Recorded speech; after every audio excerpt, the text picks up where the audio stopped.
folks telling us collectively what they like about the land use plan, one thing that they like about the land use plan, because focus tends to inevitably drift to things that people don't like. So let's flip it around a little bit. Then we'll go back to the hearing format. I have some more discussion about the pre-hearing phase, the hearing itself, and I'd like to have people think a little bit about the post-hearing process as well, and whether there are some ideas there that might help overall. One thing I'd remind people of is that we're talking about a hearing that isn't like the others. It isn't a regulatory hearing. It isn't an environmental assessment hearing. It's not a National Energy Board hearing. It's a land use planning process, of which a public meeting is part of it, but it's a longer process. And we need to start thinking outside the regulatory environmental assessment box and trying to think more in terms of what land use planning entails and what land use planning demands of people in terms of thinking and discussions. So after the discussion, some more discussion about the hearing format, we'll get to, I hesitate to suggest we go back to issues, because I'm not sure we got a whole lot out of that yesterday, and I'm not sure we get a whole lot more out of it today, but I will ask people to think about it, think about the issues, and I'll touch on it after we do the hearing format, but probably put it in the parking lot and go back to it at the end of the session. And then we'll move on to gaps, information gaps, key information gaps that people have identified, and then finish with the rest of the agenda. So let's start with Stephanie from the Nunavut Water Board. And if you wouldn't mind sharing one thing or two things or whichever that you like about the land use plan, that'd be great. And we'll just go around the table. Okay, thank you. Stephanie, Nunavut Water Board. So recognizing the size of Nunavut, recognizing the unique challenges that Nunavut faces, I think that the Planning Commission has done a good job at developing a plan or draft plan at this point that is uniquely tailored to Nunavut.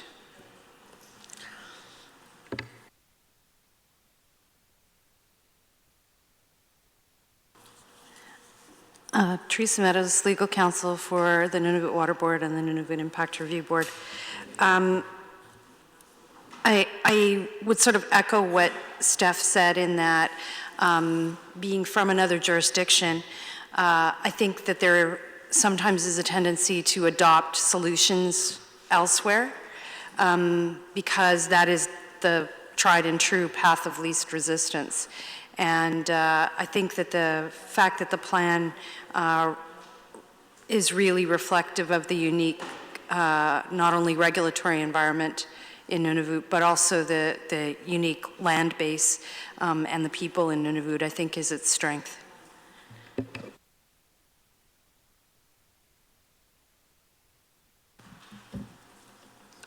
Tara Arco, Nunavut Impact Review Board.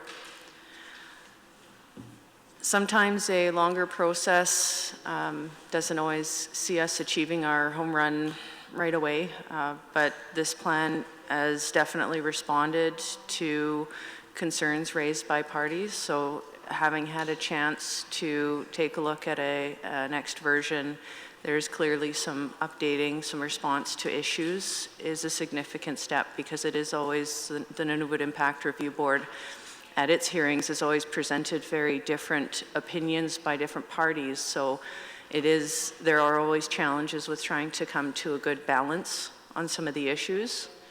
So it's something that, you know, the NPC will of course is presented with, and they are handling it. They're responding to it. So congratulations with that. It's clear and evident in this copy that the issues are progressing, and even if all parties aren't at a final resolution on the issues, there's clear progress being made.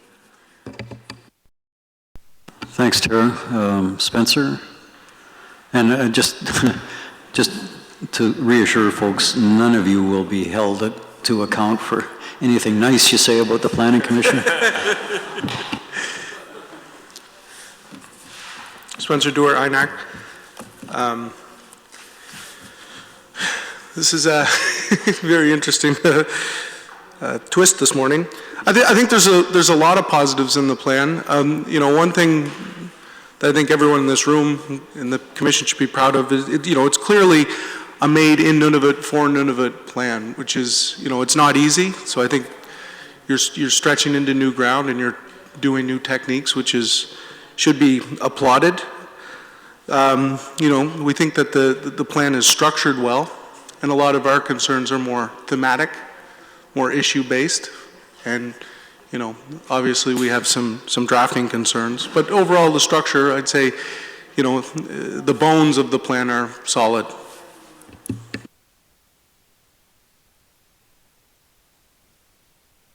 Yeah, anybody who wants to, I mean, I don't think you need to have a single spokesperson on this one. I'm just really, I'd really like to give some pats on the back to the Planning Commission, but additional food for thought for the Planning Commission as well. Ken Landa, Justice Canada. I echo everything Spencer said. I also think it's important that we can see, and we can see, how the plan can iterate and develop into the one that eventually becomes accepted and is implemented, and that's clearer than ever before, and it's actually pretty clear how the plan and its structure can scale, how the plan and its structure can deal with massive geography and smaller pieces of geography, et cetera. So that's one thing I particularly looked for, and when we first got this format, and it's there. We do have issues about mapping scale, but the structure scale is going to work.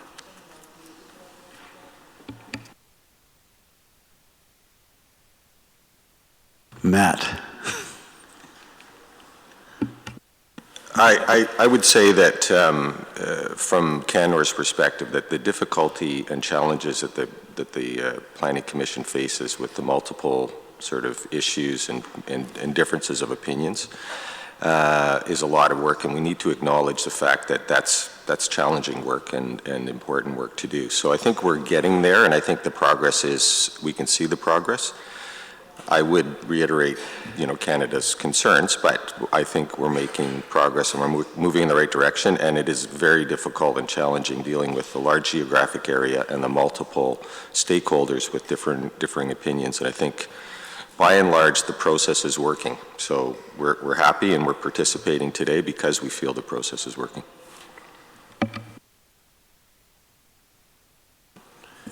And this is Andrew Mayer from Parks Canada. I would echo all those statements. I would just add that as someone who's observed this process over the course of a few years, sometimes from the sidelines and sometimes more involved, it's really clear that we're narrowing in on a few key issues.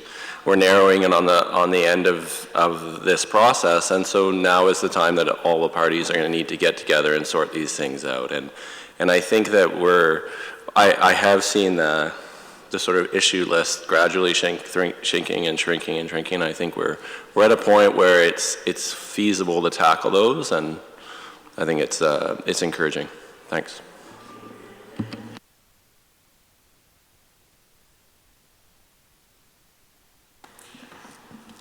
Amy, GN. So I have to say, just from a technical perspective, that I definitely believe that the 2016 draft Nunavut land use plan is written much more clearly and is more user-friendly than previous iterations. Nonetheless, I have to say that the GN likely does have outstanding concerns with the plan. However, I believe everyone is and everyone should be confident that this process will lead to a successful land use plan. Thanks. Brandon from WWF. To be a little more specific, one thing we really appreciate about the plan is the protection for caribou freshwater crossings. I think that was a really unique and interesting application of IQ into the plan. We supported a small part of that with the Kivalliq Wildlife Board, and I got to watch elders in Baker Lake put hashtags on the map where the freshwater crossings were that they wanted to see protected, and we saw that translated into a protected area on the Nunavut land use plan. I thought that was a pretty powerful application of local knowledge.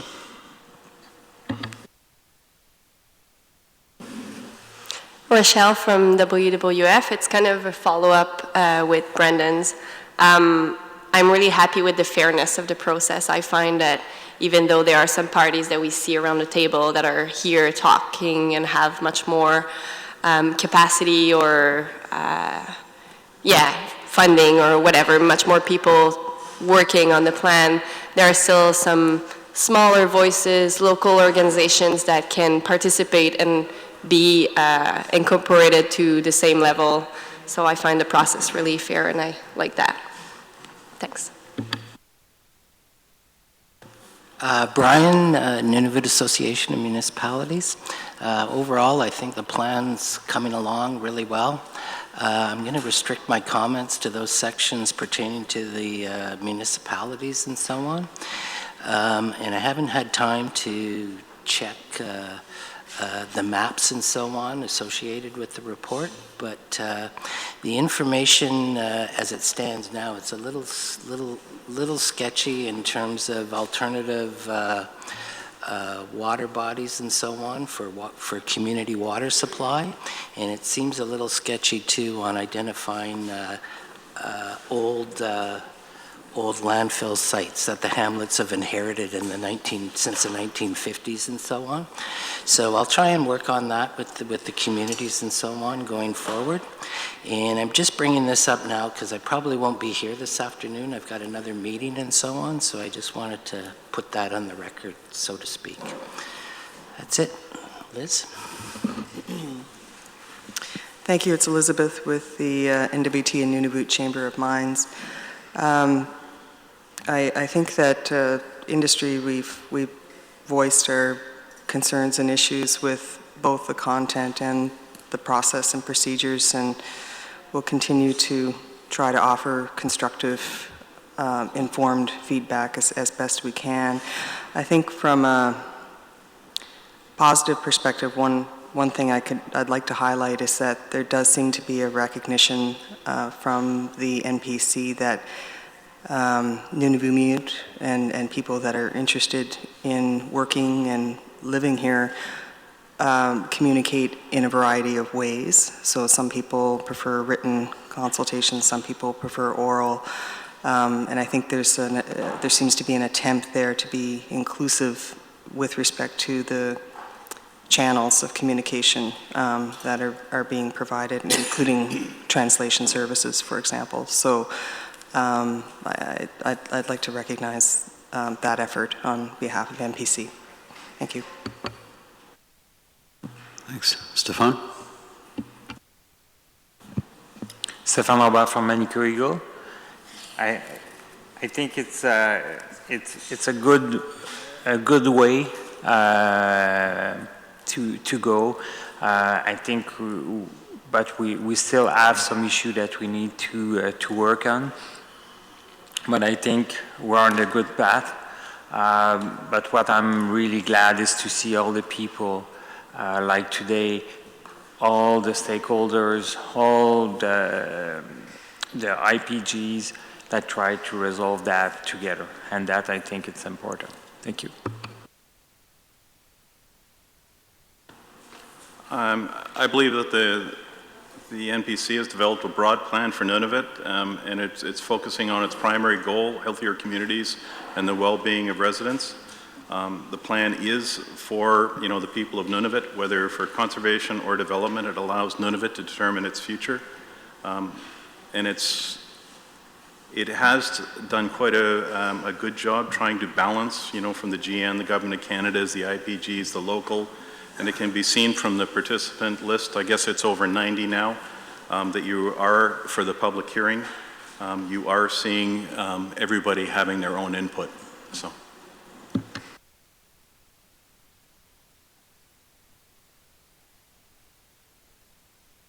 Koinamik haulitsi naittukulu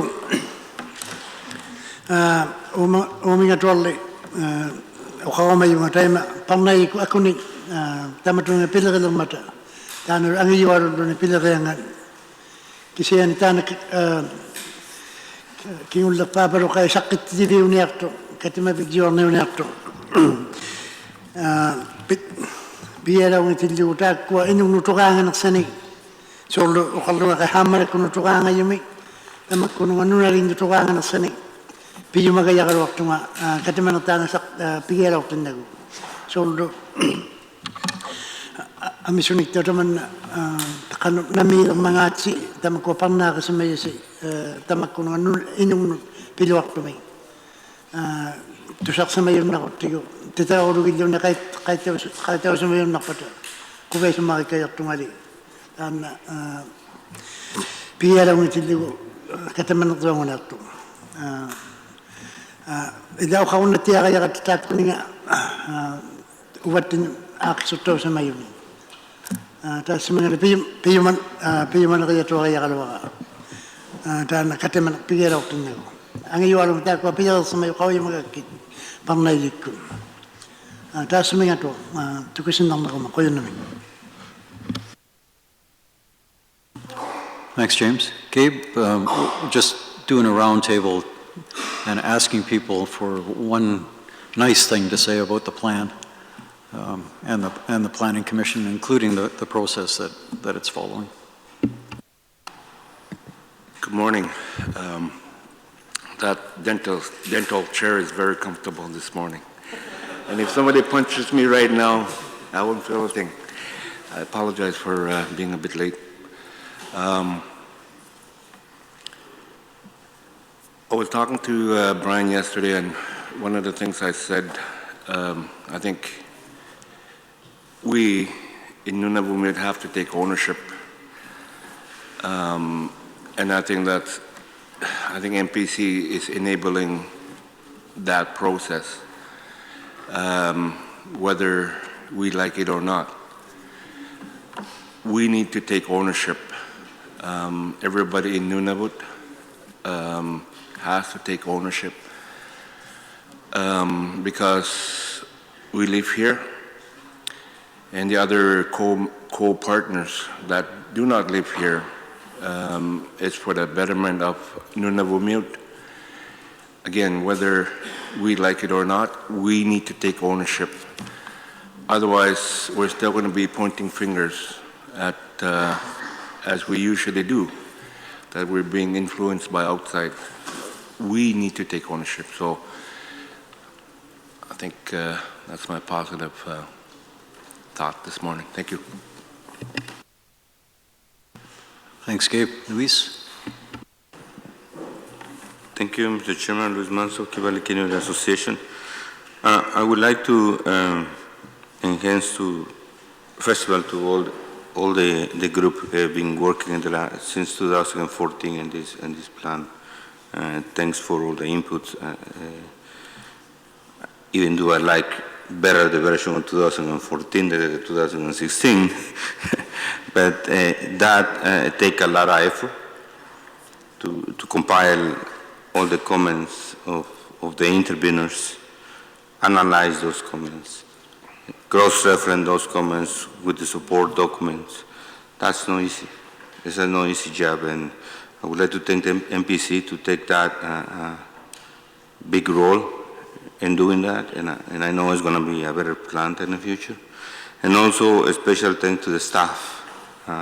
We email them when we need something, and right away, 3 minutes later, we receive a response.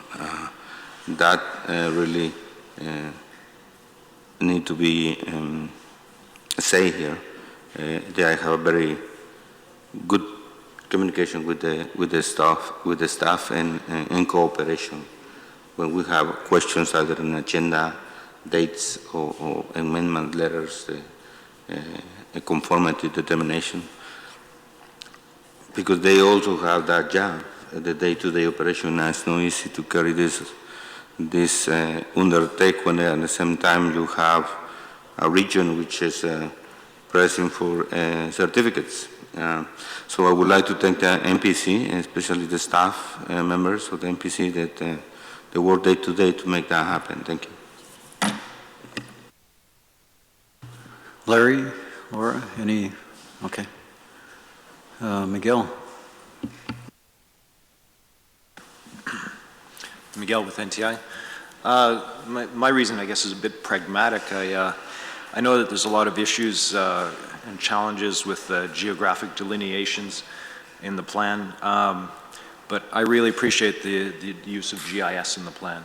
It makes it elastic and dynamic and easy to analyze.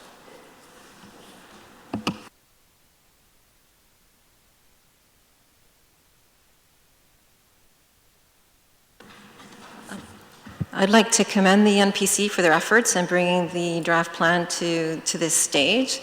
I think it should be acknowledged that the scale of the planning is unprecedented in Canada, and I think in possibly globally. So that what is being attempted is unique and difficult. So we all appreciate the effort that it takes to bring something like this forward.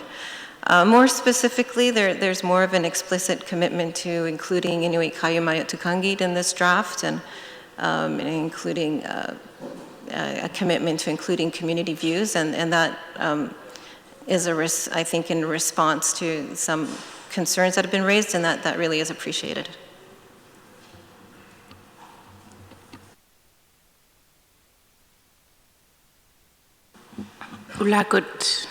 Good morning, Hannah from NTI. This message is coming from Kitikmut Inuit Association. Good morning, Luigi. I hope you can hear us loud and clear. The NPC has worked extremely hard to bring the draft to the stage that it is now, and that's coming from the Kitikmut Inuit Association. Before I pass it to Marie, this process has enabled to bring out our passion and commitment to the development of Nunavut, and that's where the draft it is today, thanks to NPC. Marie Bello, Nunavut Tungavik. My positive comment this morning relates to the process so far. NPC has been responsive to some of the concerns that we had and other parties had relating to the timelines, for example. In previous iterations of the timeline, the final hearing would have been in November 2016, like next month. So that has been pushed back to the spring. And also, I think initially there was not going to be any technical meetings planned for, but based on some concerns that were raised, we have had technical meetings. So I think that shows some responsiveness to some of the concerns of the parties. Also, the format of the final hearing, which is meant, I believe, to be more informal and based on oral presentations, I think might make the process a bit less intimidating for some members of the public or different organizations to have a less formal setting for the final hearing. So I think that's a positive. Thank you. And thank you, everyone, for indulging me on that. The planning process, without question, and the plan itself have come a long, long way since I got involved. And I have been involved, well, when I was back in government and then more recently in doing this particular role. Sure is a challenge, and you know, almost seeing the light at the end of the tunnel is kind of exciting. A lot of work to do yet, but in that process, we've got a public hearing to look forward to and plan for. So I think what I'm going to do is ask Steve to just really quickly summarize some of the views that were expressed yesterday about the hearing, and then I'm going to encourage people to, again, go around the table or just hands up, contribute whatever additional thoughts they might have about leading up to the hearing itself, and the post-hearing process. And I was told this morning that we're now, at 92 organizations 93 organizations. 3 more communities who have the right to participate have indicated that they would like to. So I'm guessing that by the end of the day, we're going to, not this day, but before the hearing, have about 100. And if you do the math, no matter how you cut it, we're going to have to be pretty efficient at the hearing to enable everyone to say their piece and to hear what everyone else has said. And that means, I think, being innovative and moving away from traditional models, because the traditional model of presentation followed by questioning from every other participant, it just cannot work. There is not enough time. So I'll turn it over to Steve, summarize some of those comments, but the numbers kind of are starting to speak for themselves. We've got to be more imaginative to make sure that we hear everything we need to hear. Steve? Great, thanks, David. So we're going back into item 6. Just to pick up where we, or to recap where we came yesterday a little bit. I mean, I think we all have a good understanding, and I sense quite a bit of agreement about the guiding principles that are important here. Fairness, inclusiveness, transparency, those are all things we need to try to accomplish in the hearing. I heard this morning from Elizabeth and James and Marie about the importance of different communication styles and how we can build those into the hearing format, written and oral ways of presenting information.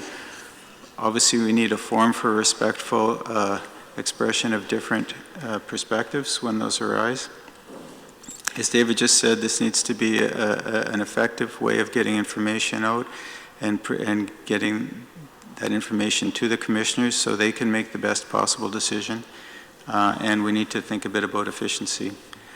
The challenges, you know, David just said that pre-existing models don't necessarily work. As Alan pointed out, pre-existing rules may have to be massaged a bit or modified.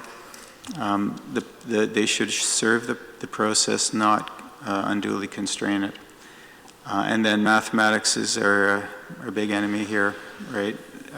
Time available and money. And I guess also human stamina. We need to be reasonable in terms of scheduling every day what can be productively done in a day. So that, on that basis, I think we had a good discussion yesterday.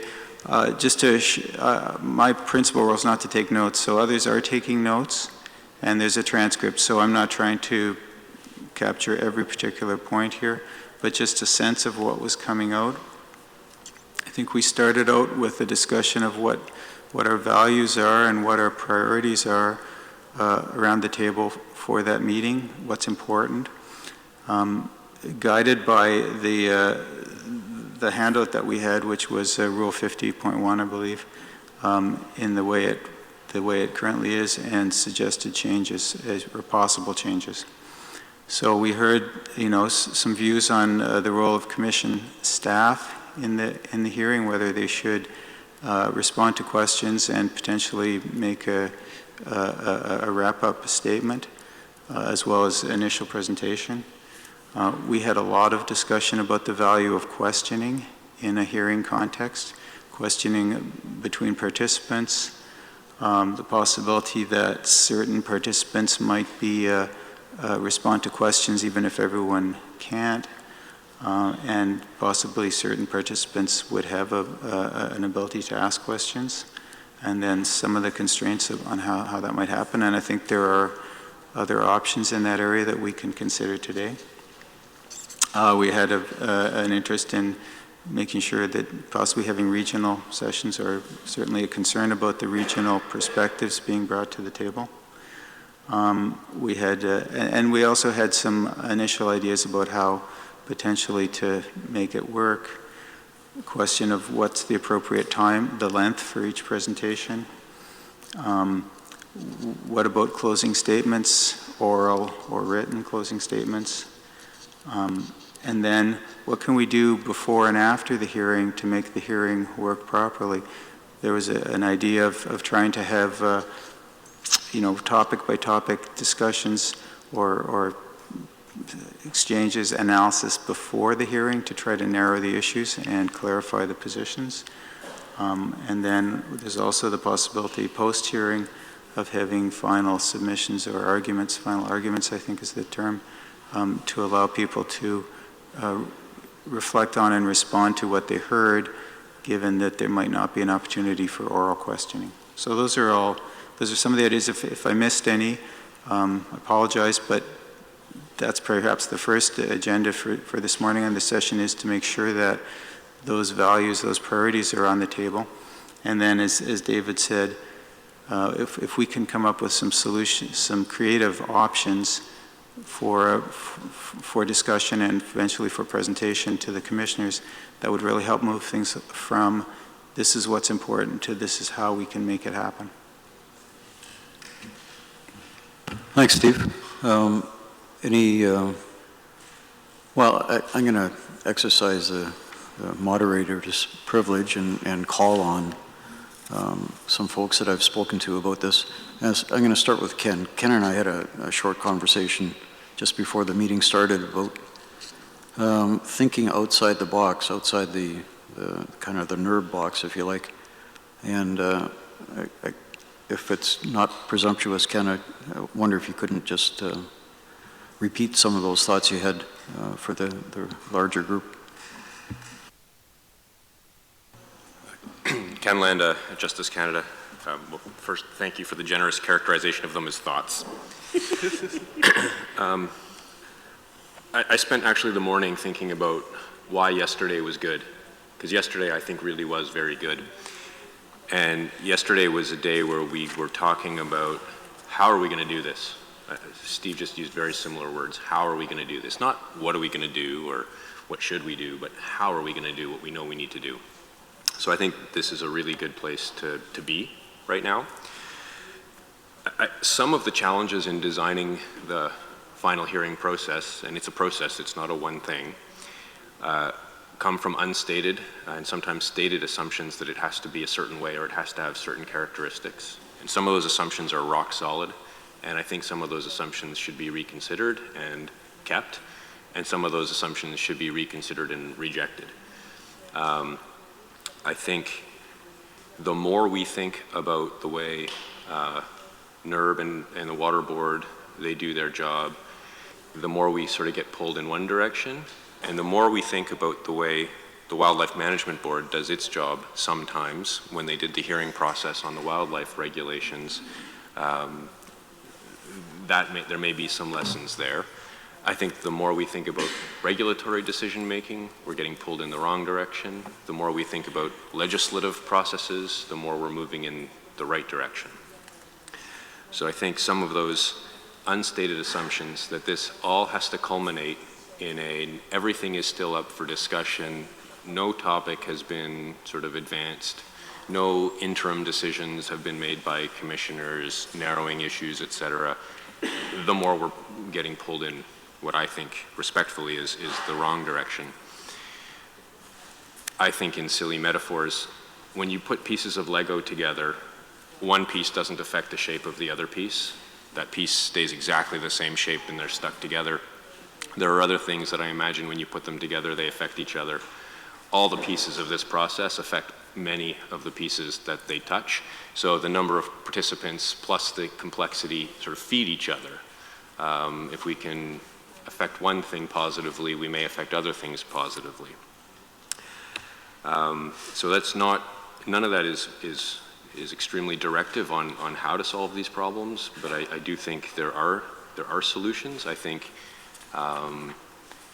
thinking about the order in which we do things is maybe at least as important as what we are doing. So I'm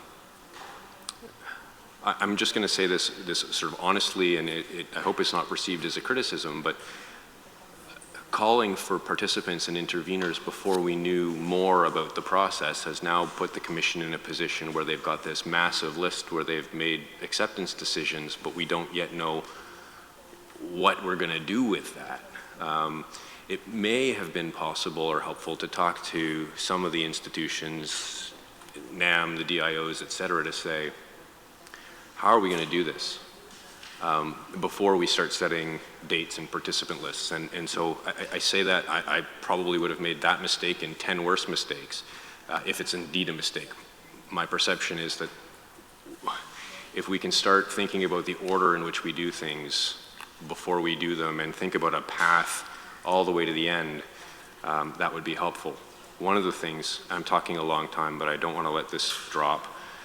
One of the things I'm very concerned about, and I think we all need to be, on the path as it's currently conceived, is that everybody yesterday seemed to agree, maybe for different reasons, that the plan that the President of NTI and the two ministers received will be quite different from the plan in our hands today and the plan that the final hearing will be about. The final hearing process, in my words. So that takes my mind right to, well, okay, what does that mean for consultation? Because the President of NTI and two ministers will be asked to accept a plan that hasn't been seen or consulted upon or commented upon by Nunavut and non-Nunavut Indigenous groups. The plan will be out of the Commissioner's hands by then. It'll be final, decision-making phase, Crown consultation, and maybe NTI will want to make sure it's consulting with other Indigenous groups. I don't know. I don't presume that for them. I put it out as a maybe as to the impacts of that decision.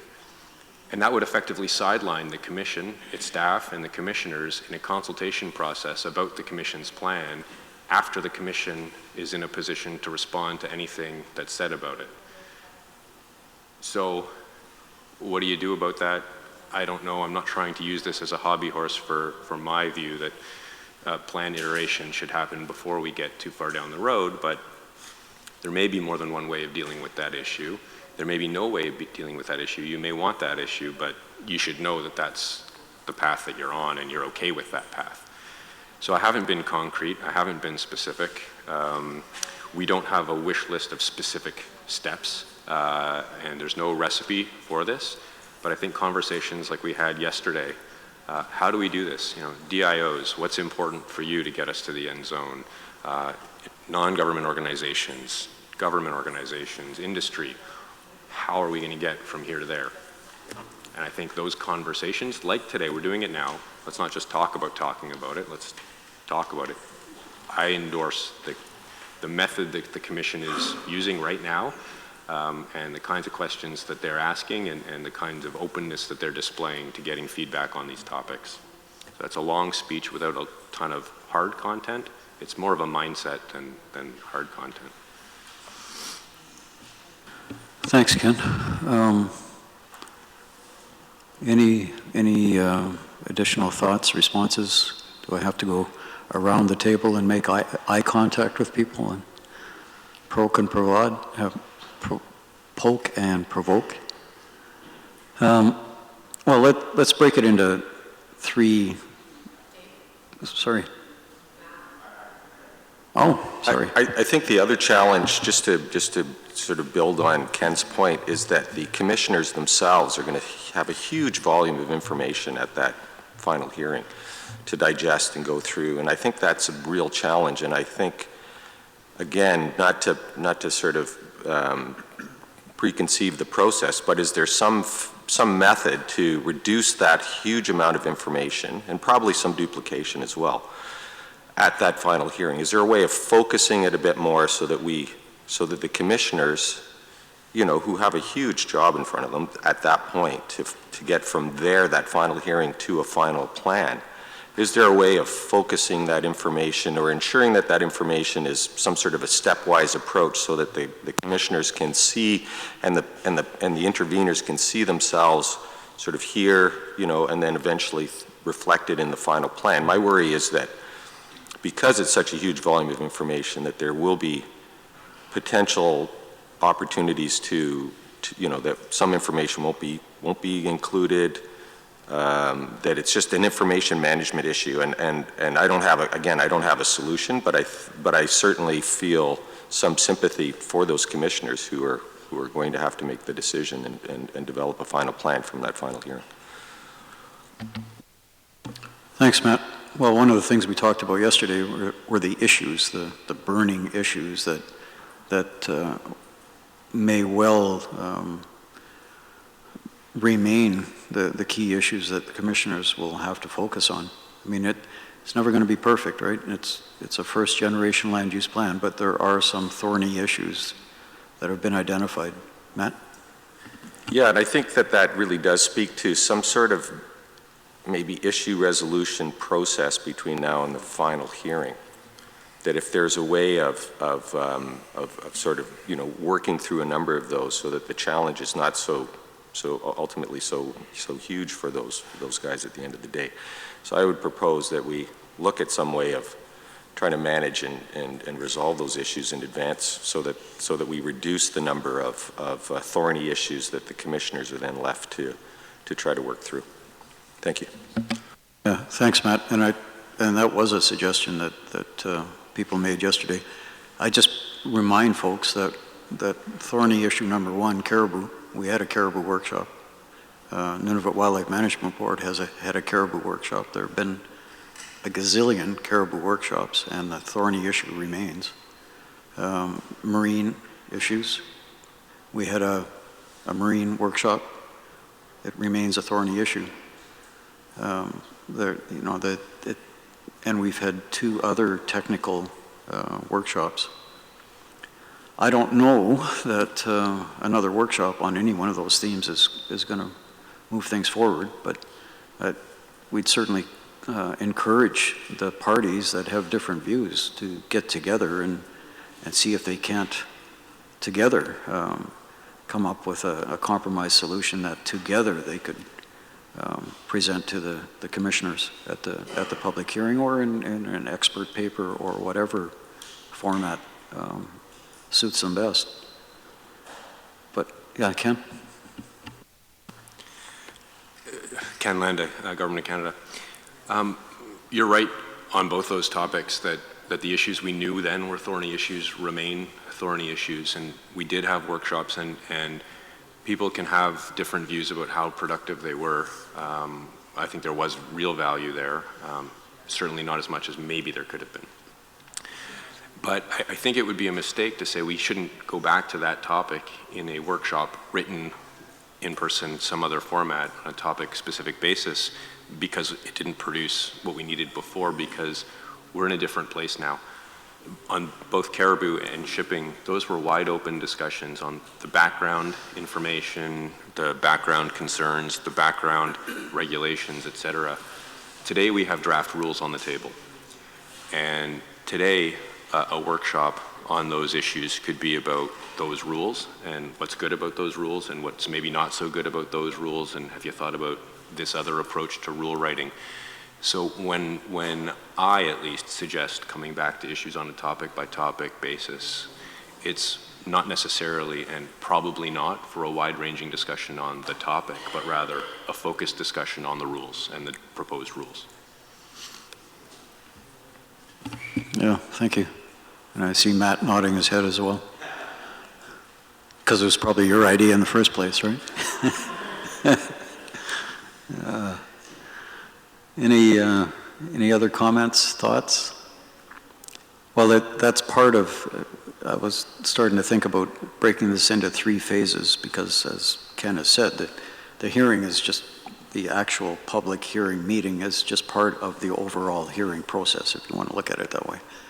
Yeah, we're in a hearing process now. We're preparing for a hearing. There are some key milestones that Alan laid out yesterday.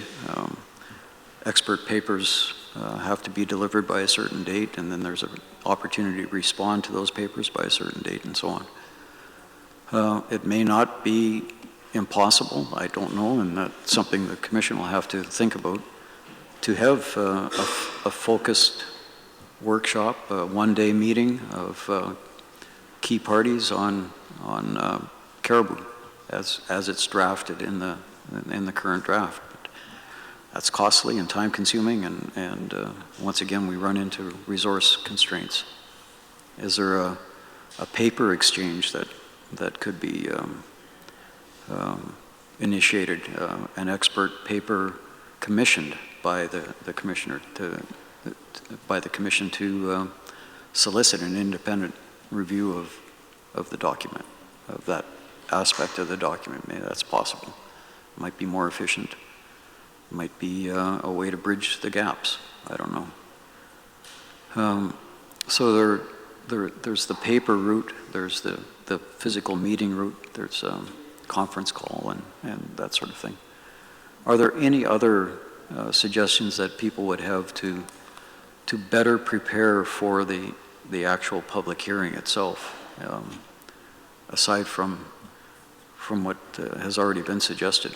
Are there ways to, there's the issues list, are there ways to, well, I invite people to think about the issues and whether or not there are some that can be removed from that list because they're not burning enough to warrant the limited time that is available, or can they be deferred, as I think Tara said yesterday. There might be a few on that list that don't have to be settled right now, can be left for the next iteration of the plan.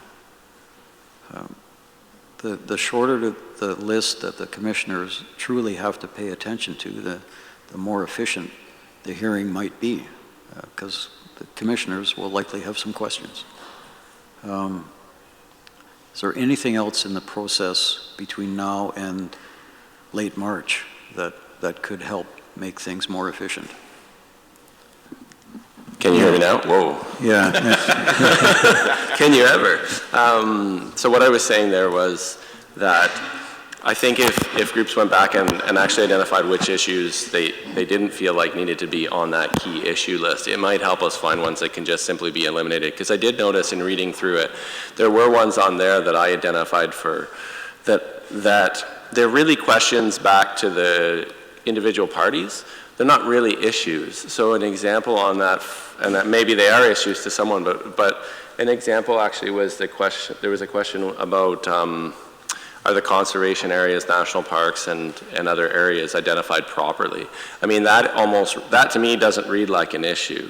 That reads like a question back to the parties. Are you comfortable with how they're identified? Well, my response to that is, if we haven't identified that that's a problem, then that question doesn't need to exist. So obviously those issue lists came from somewhere. Maybe somebody had an issue with that, but I do think there's probably some paring down of that list that could be done. I think we all recognize there's a few very large outstanding issues. Yeah, there's a few very large outstanding issues, but that list I think could do some paring just by simply a once over saying this isn't an issue for us, and I think you would see some fall off the list just by doing that simple process. So I hope that's useful. Yeah, it is, and it may have been overly optimistic to expect people to do that at yesterday's session, but again, I'll ask if people, organizations could take another look at that issues list and provide the commission with, I don't know, their top 6. And as we did go through it yesterday, it seemed that maybe 6 is not such an arbitrary number. It kind of, I remember WWF, for example, there was probably about 6 that you identified, and similarly with some other parties, I think, a different 6 perhaps, but some overlap. So would people be prepared to take another look at that list, and by the end of today, just hand in your sheet with the organization and the stars beside your top 6? Would that help? Does that make any sense? Ken? Ken Landa, Government of Canada. My view of these issues is that they are really important. Every one of them is really important for everybody to be asking themselves, and not everything will turn out to be important when those parties come back to speak to the issues. I mean, some of them are umbrellas. They cover the entire process. Number 2, the land use plan meeting the NPC's broad policies and goals, objectives and goals. Others are not framed the way I or our client group would frame the issue, but we can see our issues in the umbrella created by the issue, and we'd probably want to reframe it when we come back, connecting it back to, we think this is another flavor of the same issue that so-and-so is coming at from a different perspective. And if our presentations are effective, we'll do that. I think an aggressive approach to strike the list by striking the list may take us into needless discussions. An aggressive approach to paring down the list by saying, we know right now every one of these is an issue or a potential issue. Where are we on this? Where are we on that? And sort of advancing them. Again, I'm continuing to make my pitch for topic by topic. But some of these need to be broken down quite a bit further before we can give a meaningful response. Number 4 asks about all across the board, defined terms, land use designations and restrictions, et cetera. Are they clear enough? And our answer globally is, of course, no. We've said that in our deck.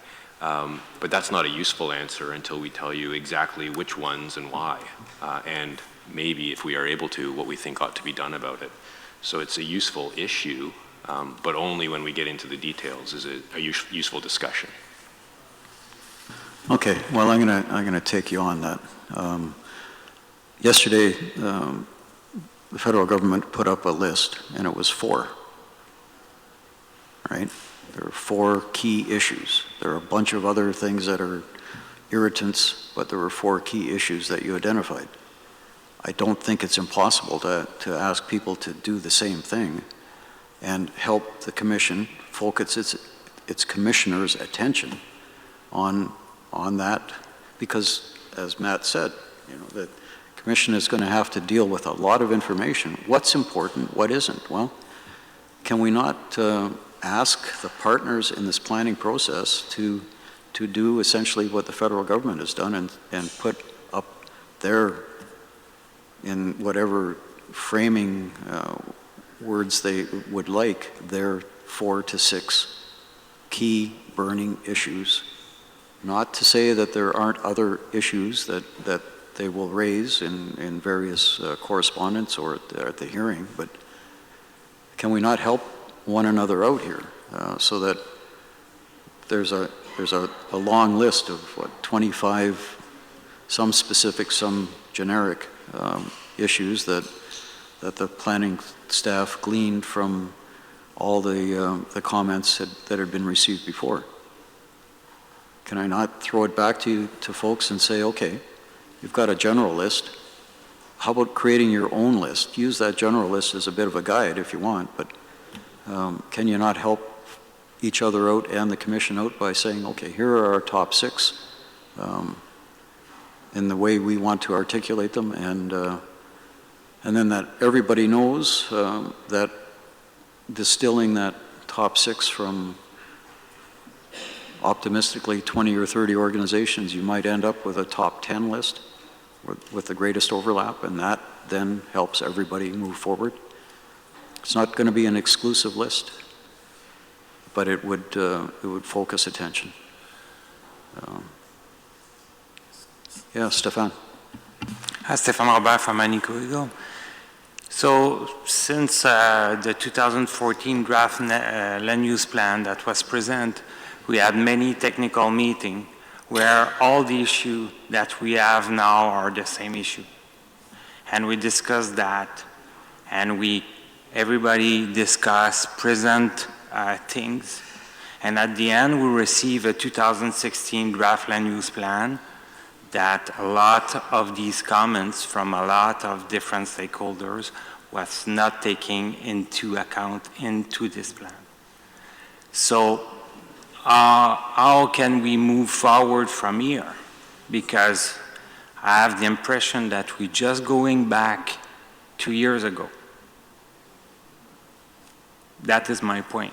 And we can do this list, but this list is the same list of 2014. Go back in all our technical report, we are at almost at the same point. Some points are better, but a lot are the same point that we come back. Caribou protection, transportation corridor, existing right, grandfathering is the same thing. So I don't know where we're going. If we can have issues, but we have to have a real discussion, at the end of the day, having an answer from NPC saying, yes, we agree with this, yes, the commissioner has to say to agree, but actually, I don't know what else can we do. Well, I certainly appreciate the frustration. I think what you can do is what you have been doing and continue to make your points and present the supporting arguments, and I'd obviously encourage everybody to do the same thing. If it's important to you, don't give up. Keep trying and find solutions. Though I think part of it is presenting positions rather than interests. Sometimes makes negotiations a little more difficult. And when and I'm not pointing fingers in any one direction, but when one party gets positional, it kind of can result in another party getting positional, and you don't make the connection. But you've identified your key issues, so that it's nothing new to folks, but it's there, and so that will help the commissioners again, transportation corridors, marine or terrestrial. That's been identified by the feds as well, so and by NTI. So that's clearly one of the top of mind issues. I guess there's probably limited point in beating this one up any further. Planning Commission staff probably over the last day or two have winnowed down and refined the issues list already. They'll be briefing the commissioners next week, and we'll go forward. But I still encourage people to think about that and be as explicit as possible as we go forward in raising their concerns. Steve, did you want to kick in? Yeah, so we're just to recap where I think we're talking, David, I think, divided the whole process into 3 phases: pre-hearing, hearing, and post-hearing. And as Ken said, all of those pieces can affect each other, right, in positive or negative ways. So we're just working through what could be done pre-hearing to try to make the whole process work better. So I think we might be more or less, as David said, finished on the issue piece. Does anyone else have any thoughts on what could be done pre-hearing that would make everything smoother? Apologies for Canada kind of seemingly monopolizing the conversation, so I'm not trying to do that. But there are mechanical issues too, like that was identified by Canada, which is a drafting problem. It would seem to me that that's not something that the commissioners are going to be sort of focused on or provide much value added. That's really a work of drafters that need to go through and just align things, definitions. So I would say that that is an issue that I think could be worked out, certainly in advance of the final hearing. And I think providing that clarity, by maybe not changing the intent of the plan, but just clarifying and ensuring that it is clear would be very useful. I think for all of the participants, it would help to inform us all and provide an increased level of confidence as we move forward towards the final hearing, and then we can focus on those really key issues at that hearing. Thank you. Thanks, Matt, and don't worry about monopolizing the conversation. I do have a mute button here, and I love to use it. Hannah, did you have a? Yeah. Good, David. Maybe it's more of a question, I don't know, a question or half a suggestion perhaps. for the pre-hearing phase. I'm not sure if NPC has some sort of matrix that they're using to have a quick glance of where we are at with the draft. So what I'm visualizing is the subject areas, the proposed designations, and jotting in that matrix where parties are at to kind of help us visualize where the issues are, where the major issues are, areas of agreement, and where the major gaps are in some sort of visual table of some sort. Thank you. Any response from the Planning Commission on that one? I mean, it sounds like the reasons for decision document that we talked about briefly yesterday. Thank you, David, and thank you, everybody, for the questions. I'll come to that in just a second. I just wanted to say that I liked everything I heard this morning. We're wide open to every comment we've heard, every single comment. The thorny problem has been said and understood by all of us at this table, and that it's a vast document covering a wide spectrum of issues and geography and interests. I like very much the idea of topics. What I like about that is I would like it if you would all get together and tell us collectively, clearly, back to the matrix a bit, for you to tell us where you all fall in that matrix. There is a very limited opportunity for our staff to produce newly formatted ways of digesting the information, and we're already working on that. We're working on the rationale document. We're working on the O&R. So I'd be reluctant to say the staff can take on the matrix, but I see it makes perfectly good sense, and we would be delighted to receive a matrix prepared by any or many of you. Seriously, you must know your own positions on the key positions, and if you don't, we really are in trouble. So do your own matrix and tender it in some way to us. So that would be useful. A comment on the topic by topic. I know what we're trying to do there, and I really value that. Yesterday, I just looked down and I picked number 16, and we talked about water bodies. Today, I just looked down and I picked number 10. Have relevant transboundary considerations been adequately identified and addressed in the draft plan? What if that doesn't make the top 6? What are the commissioners to do with that and 30 other issues that don't make the top 10?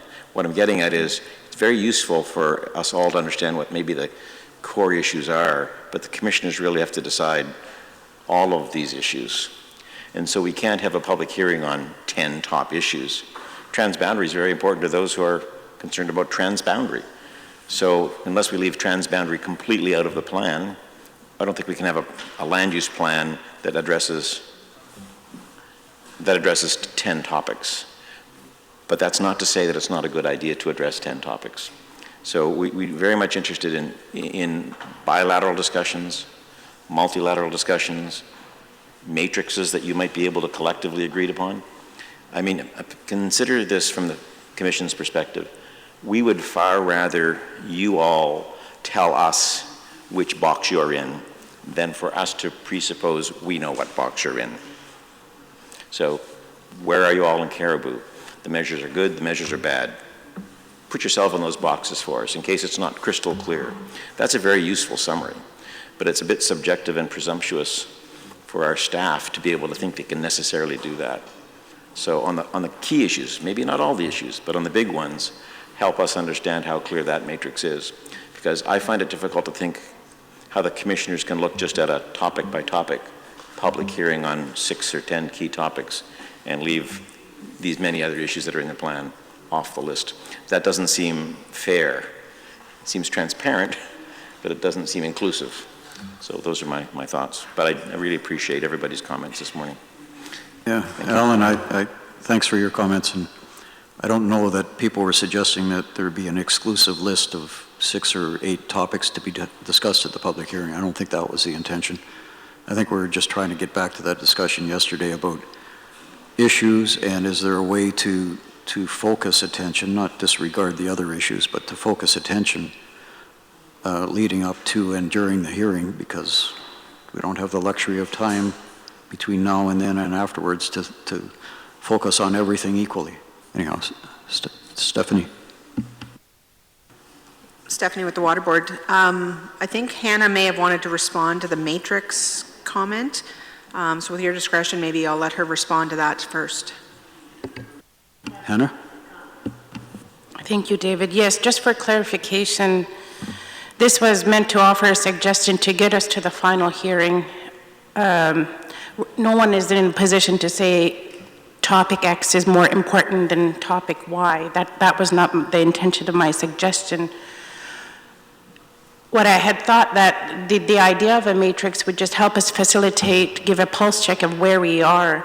All of us around the table have tried to assess where the draft, how responsive it has been to our written comments, comparing them to other written comments by other parties. We've all attempted to do that.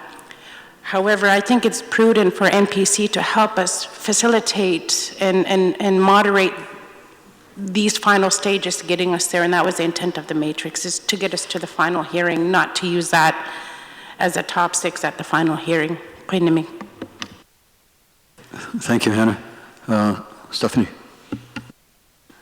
Okay, Stephanie out at Nunavut Water Board. So first off, the Water Board does support the matrix idea. I think it's a great idea, and I think the Planning Commission is probably in the best position to hold all of that collective information.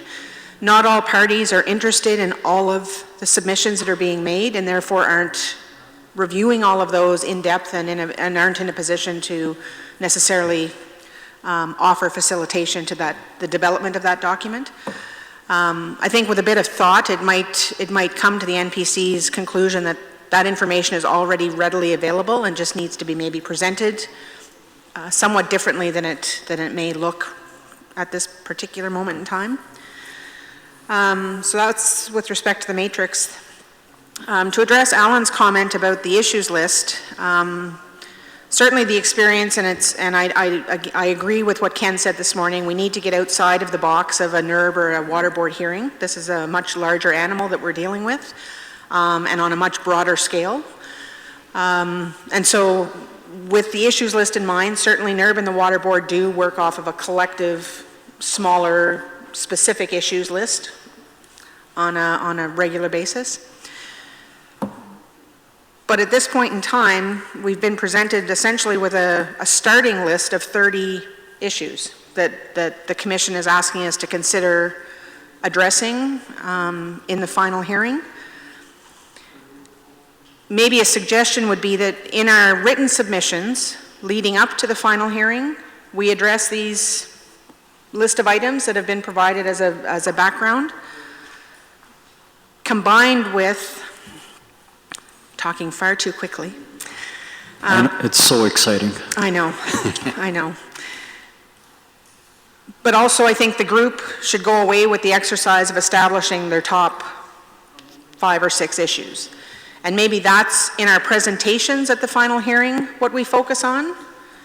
So that would be combined with our written submissions, but each particular party brings to the table their top 5.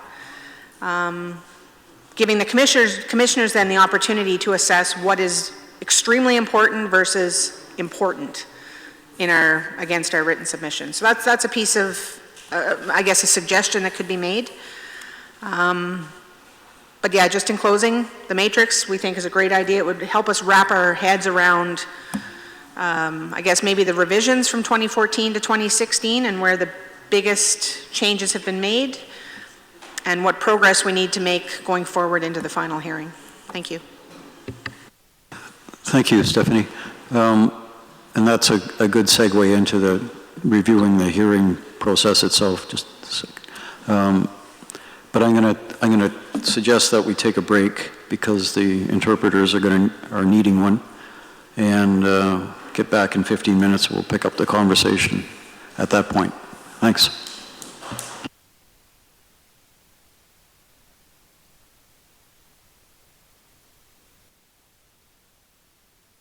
Okay, let's get started. Steve has got a couple comments, and then we'll move to really quick discussion of the hearing itself, and then I'd like to have some discussion about what happens after the hearing. So there's some.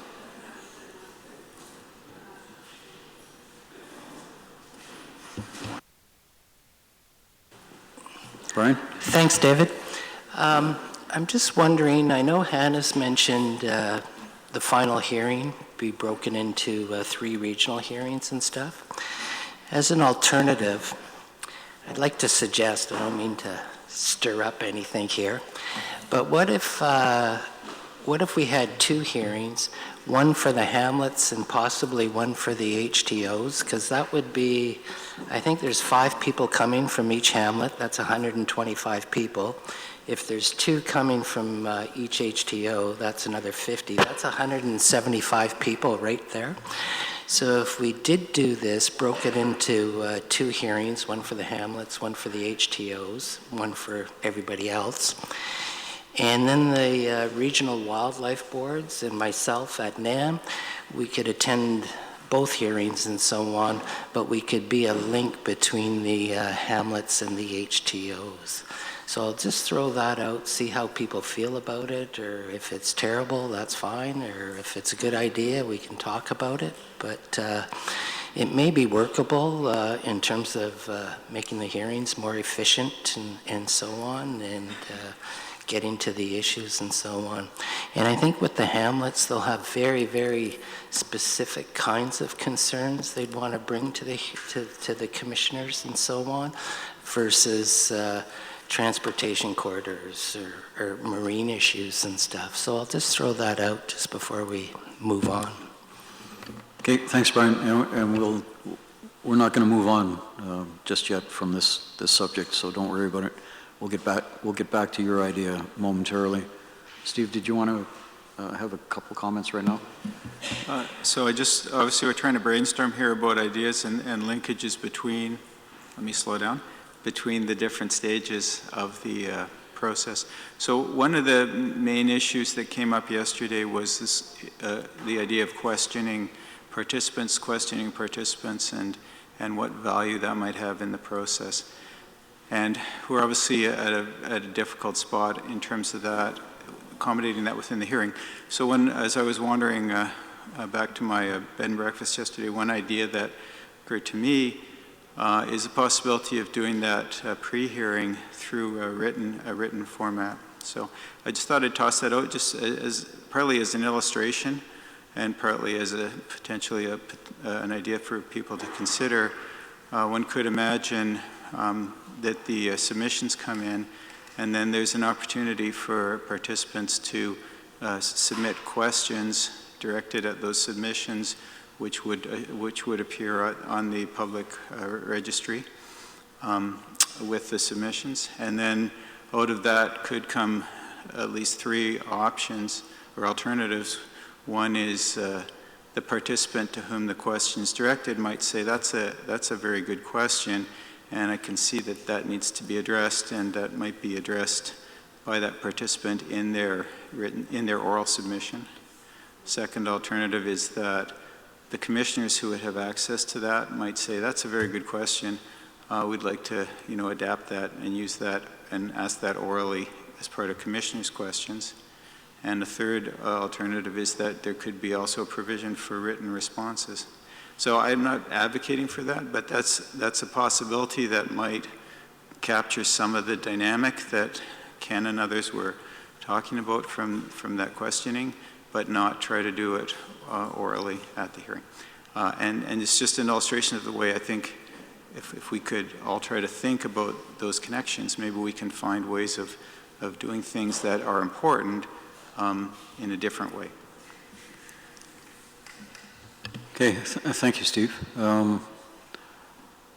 So that, I think we've got, provided the commission staff, and they'll be briefing the commission next week with enough options and ideas and notions and potentials that they can, that the commission can come up with some decisions regarding potential rule changes leading up to the hearing. We've talked about the hearing itself and the challenges. We've talked about one hearing versus several.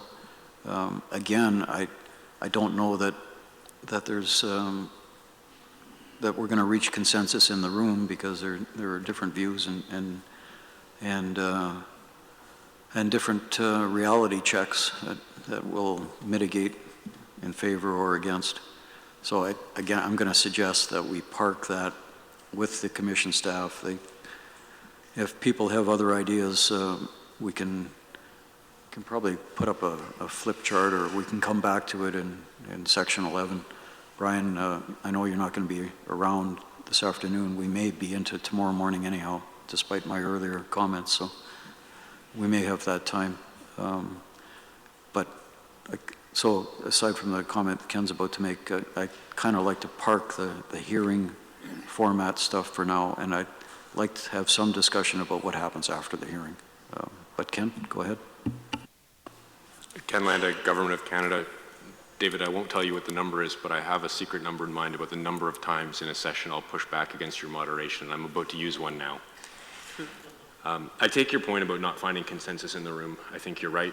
I think that's not achievable, but not necessarily with a goal that is going to result in consensus. I was talking about the mindset earlier, but I do have some specific suggestions. My colleagues and I brainstormed a little bit on the break, and so if I could, I wouldn't mind running through that. Absolutely, that'd be good. And just in terms of the number of your pushbacks, just don't forget who has control here. Right, noted. So this is coming from a place of we have a shared problem, and this is the best advice I can give ourselves in the Government of Canada, and to the extent it's useful, it's the best advice I can give us collectively. And these are my views. This isn't a specific Government of Canada message I was asked to deliver, but it's me in my professional capacity as a rep of Government of Canada here giving you my views.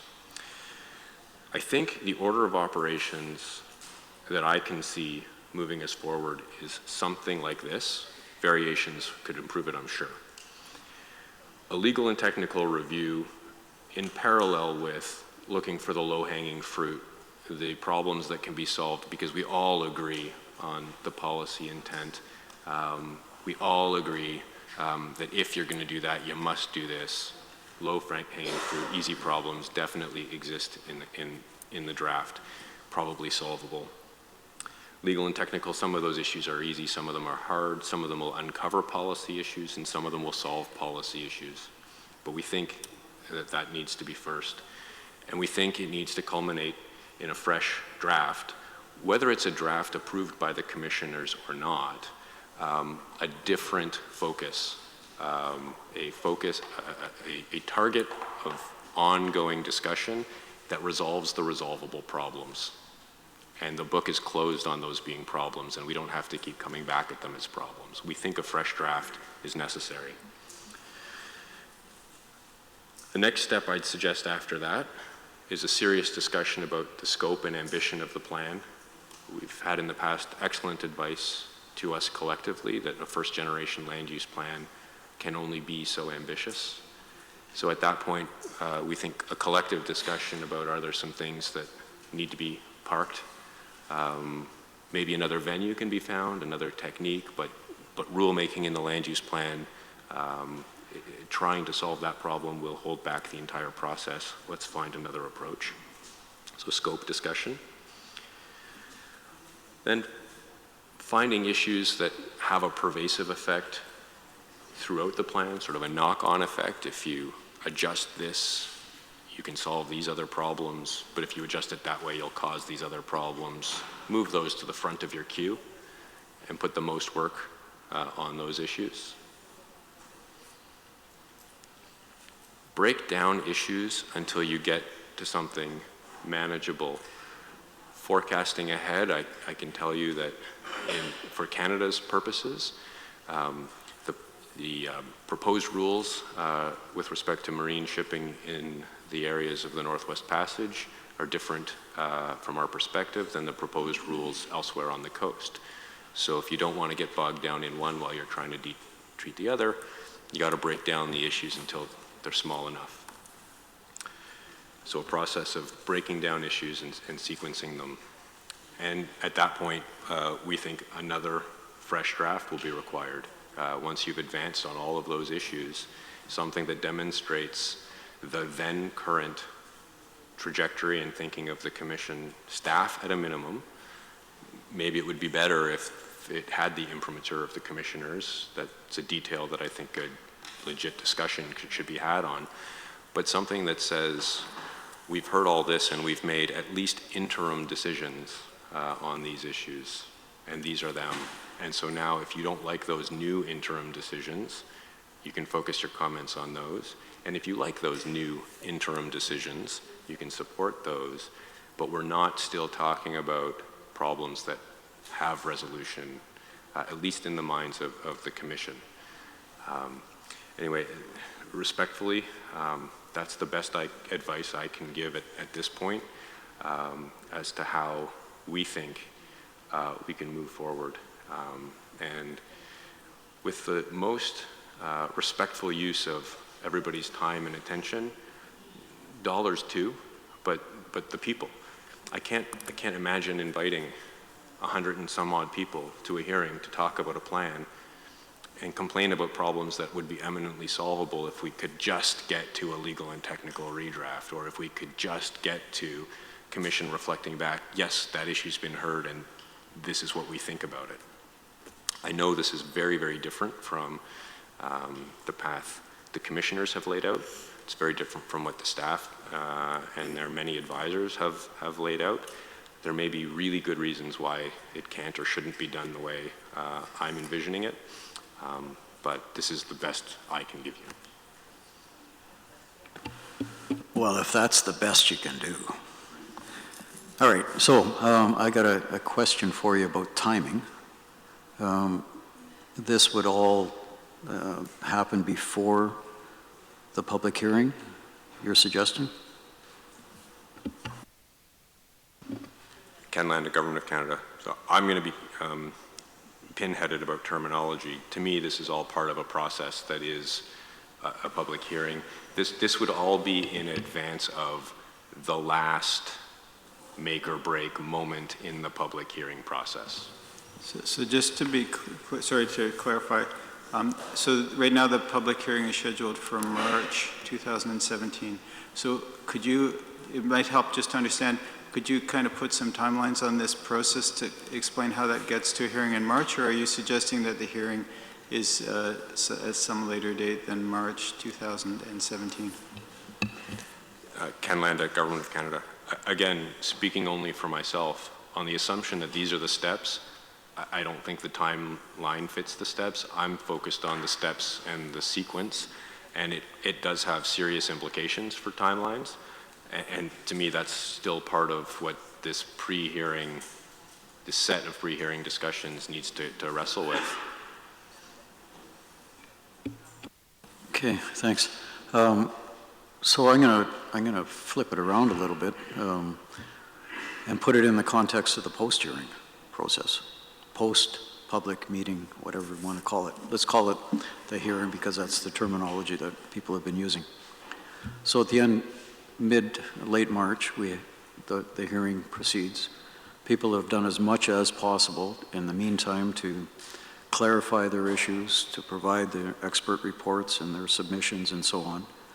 Commission is as well prepared as possible to hear the oral statements that are made during that hearing, whether it's one hearing or two, to be determined. And then the hearing ends and the process continues. And it may be possible to accommodate the intent of your suggestions after that public hearing and before a final draft is submitted to the Commission for approval, or submitted by the Commission rather for approval. I think I'm suggesting that people think about a more innovative approach than we might otherwise have. And I've seen this kind of approach in other situations. Certainly the Mackenzie Valley Environmental Impact Review Board has more latitude in releasing drafts of its final report, and then there's a follow-up consultation process where the minister might initiate some discussions. So there are ways to accomplish, I think, what you're suggesting, which ultimately is, as we said yesterday, a submission of a plan that is approvable. Question is, do you try to do this front-end work before the public hearing and recognizing the financial constraints and year-end stuff and all of that, which is real, may be amenable to change, but may not be. And let's assume for now it isn't. Or can that intention be accommodated after the hearing itself and through a post-hearing process that the hearing itself should have enabled the commissioners to come pretty close to an acceptable draft. There may be some iterations required after the hearing. There may be a process that's possible after the hearing that facilitates that. If we don't have a process now, we could create one.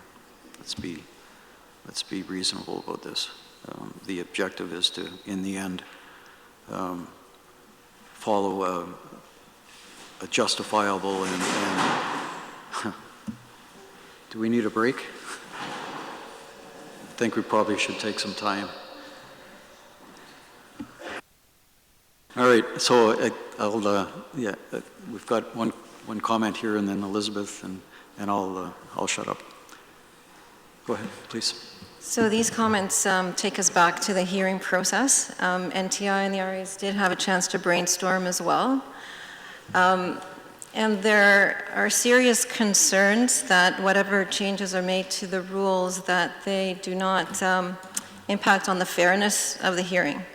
That being said, it doesn't have to be a NERB hearing, but there should still be an opportunity for community members and participants to ask questions of the Commission.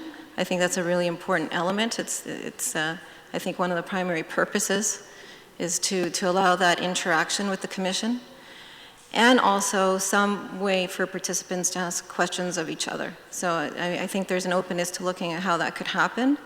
But there really is a concern that the hearing process does not become a series of oral presentations on written submissions with no interaction, in which case you don't really need to do that. You have the written submissions. If it's just going to be a presentation of the submission without any other discussion, then I think you're starting to defeat the purpose of having that meeting or that hearing. So we wanted to say that clearly, so we'll be paying very close attention to what happens with the rules. And there'll be the need to have further discussion as to whether that's adequate or not. Thank you. Thank you, Nita. Elizabeth?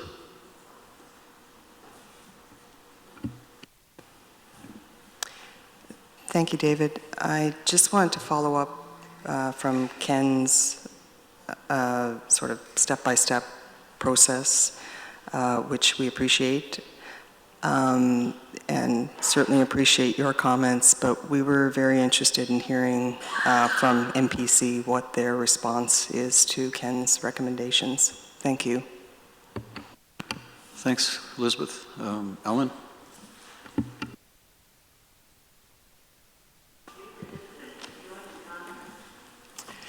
Thank you.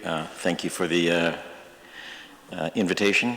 I'll repeat myself again. Everything we've heard today, I like, because I like to hear good ideas. And we're all here, so it's a perfect time to have very pragmatic discussion about those ideas.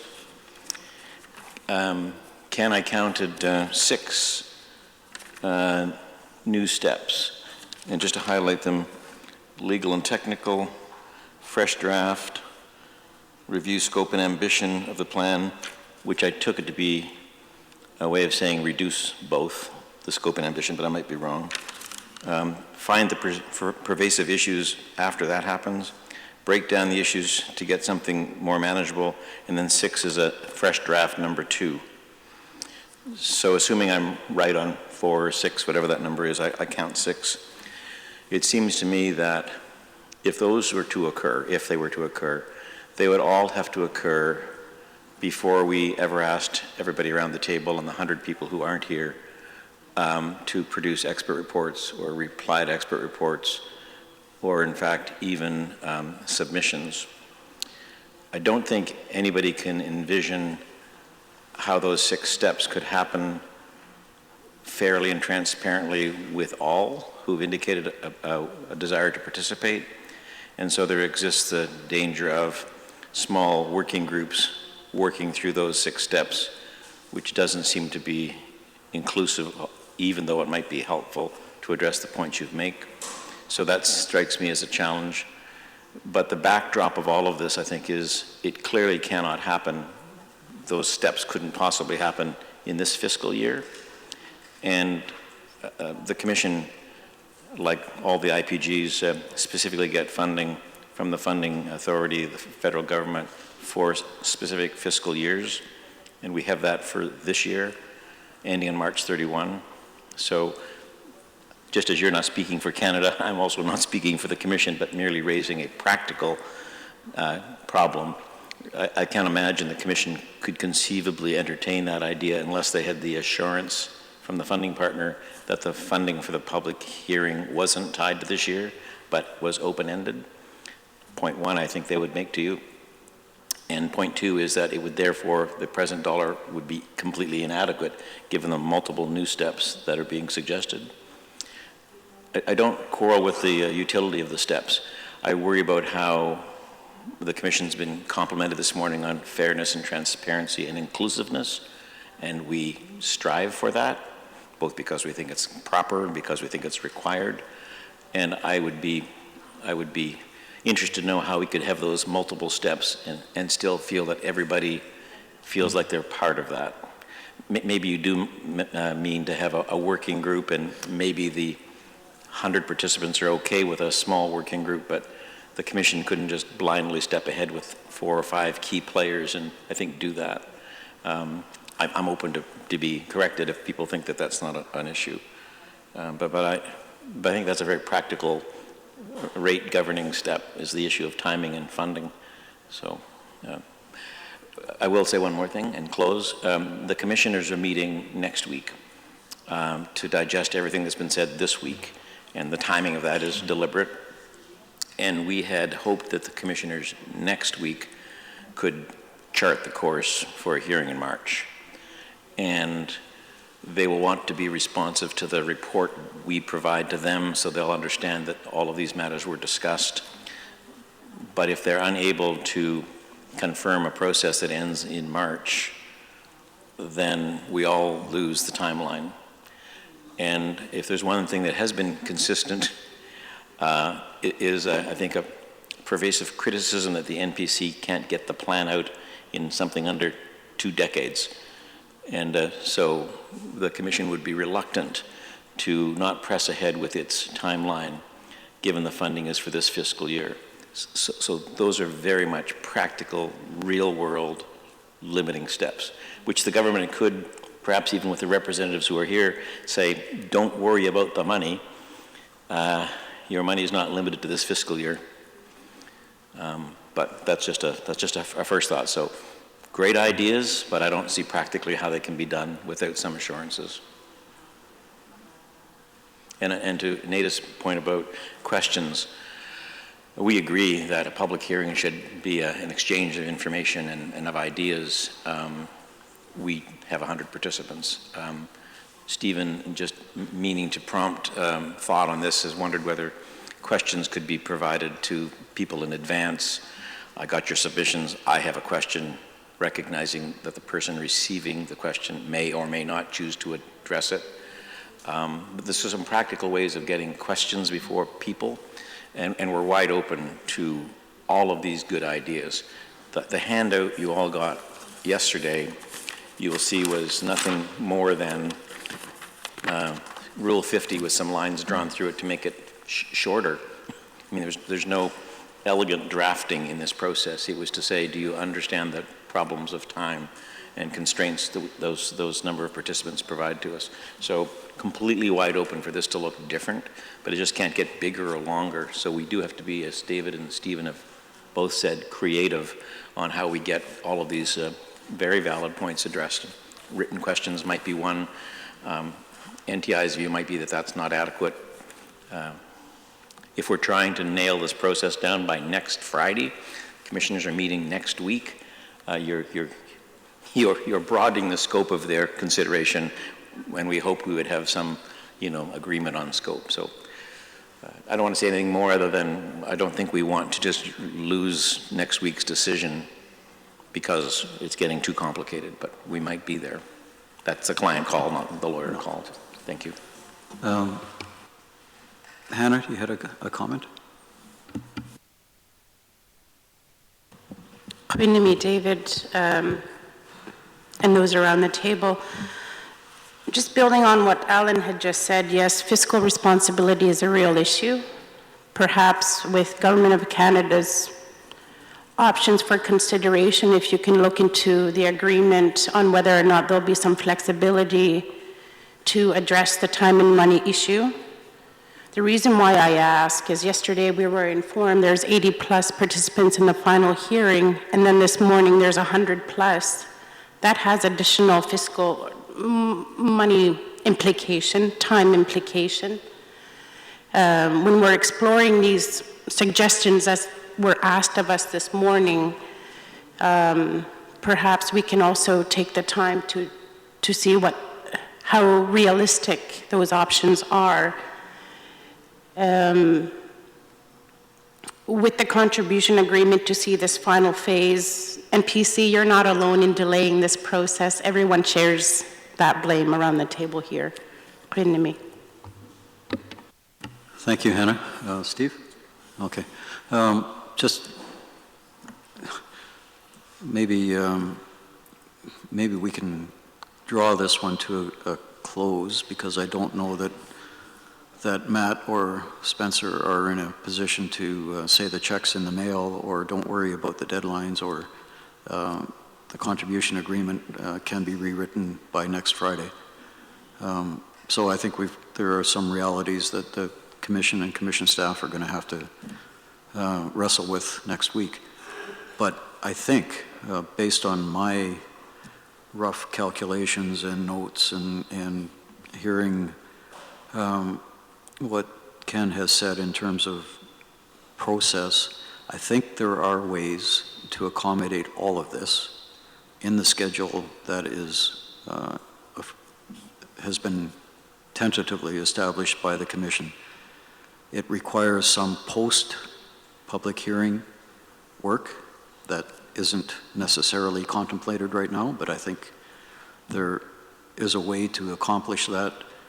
The objectives that Ken has laid out in a process that includes a post-hearing process of draft document. I think the hearing itself, based on the numbers that I've looked at, and including provision for several evening sessions, perhaps evening sessions every day of that stretch, we can accommodate questions for Commission staff. We can accommodate some questioning of some participants by some participants. We can accommodate some questions by the Commission in that time frame, but we have to rely on perhaps more than usual written submissions and some pretty disciplined presentations, but I think it can be done. And I may be optimistic, maybe naive, but if people put their shoulders to the wheel, I think we can do this in the time frame by the end of March. And then there's going to be some post-hearing stuff that people might be reluctant to do within the given rules, but I think can be done in a fair and transparent, inclusive manner that results in a plan that's submitted for approval and that will get approved. That encompasses a sufficiently transparent process in the meantime, and no extra dollars. Ken and Sharon? Thank you, David. Sharon from the Planning Commission. So just for your clarity around the numbers, Article 40 outlines for the transboundary areas equal standing for the Dene-Soufflonnais, the Athabasca Dene, and Northern Quebec. They do automatically have standing, and where the numbers have increased, and it's not 100, we've had 3 more communities that do have standing confirm in writing that they are going to participate. And I think, you know, we hear everything you're saying, and we acknowledge everyone's concerns around the table. We also know that Marie said earlier, and we internally have struggled very, very hard with, this is the first time anything like this is being undertaken for the territory. We have a number of restraints on us, and that's a reality. But the primary focus is to ensure that the process is adequate, that the public hearing serves the purpose for Nunavut Mute and the parties in Canada, that everyone is heard, that everyone is heard in a setting that community members are comfortable, as well as all organizations and government to participate. And we're very cognizant that a number of the communities can be intimidated by these processes, and we want to make sure it's as inclusive as possible and that all information is heard. In saying that, there are some tough decisions that commissioners are going to have to make, and it is their decisions. And I haven't heard anything yesterday or today that's not resolvable. It's how we do it. And within our timeline, or the timeline that's set out, the product that the Commission, well, I've been directed as the Commissioner's staff, is to get an approved plan. And that is not going to be an easy process. You know, the option and recommendation document outlines positions or the submissions of positions, and these issues that we're talking about, there's not, yes, there are thorny issues, but in the view of one issue has more priority than another, I believe that everyone's issues are important equally. And limiting the scope, if parties can have the multilateral meetings and you can come to consensus on some of these issues, that would be wonderful. But in the absence of that happening, the Commission still must forge forward, and it still must fulfill the obligations that it has. And it's not going to be easy, but I can tell you everything we've heard here. We're going to go back and seriously look at what the options are. At the end of the day, it is the Commissioner's decisions. We have been hammered by the media, by the public, by all of you around the table, and I'm not putting that as a personal comment. You know, 54 million, 20 years, Commission can't get their act together. And I thank Hannah for those comments that we all wear it, but we wear it.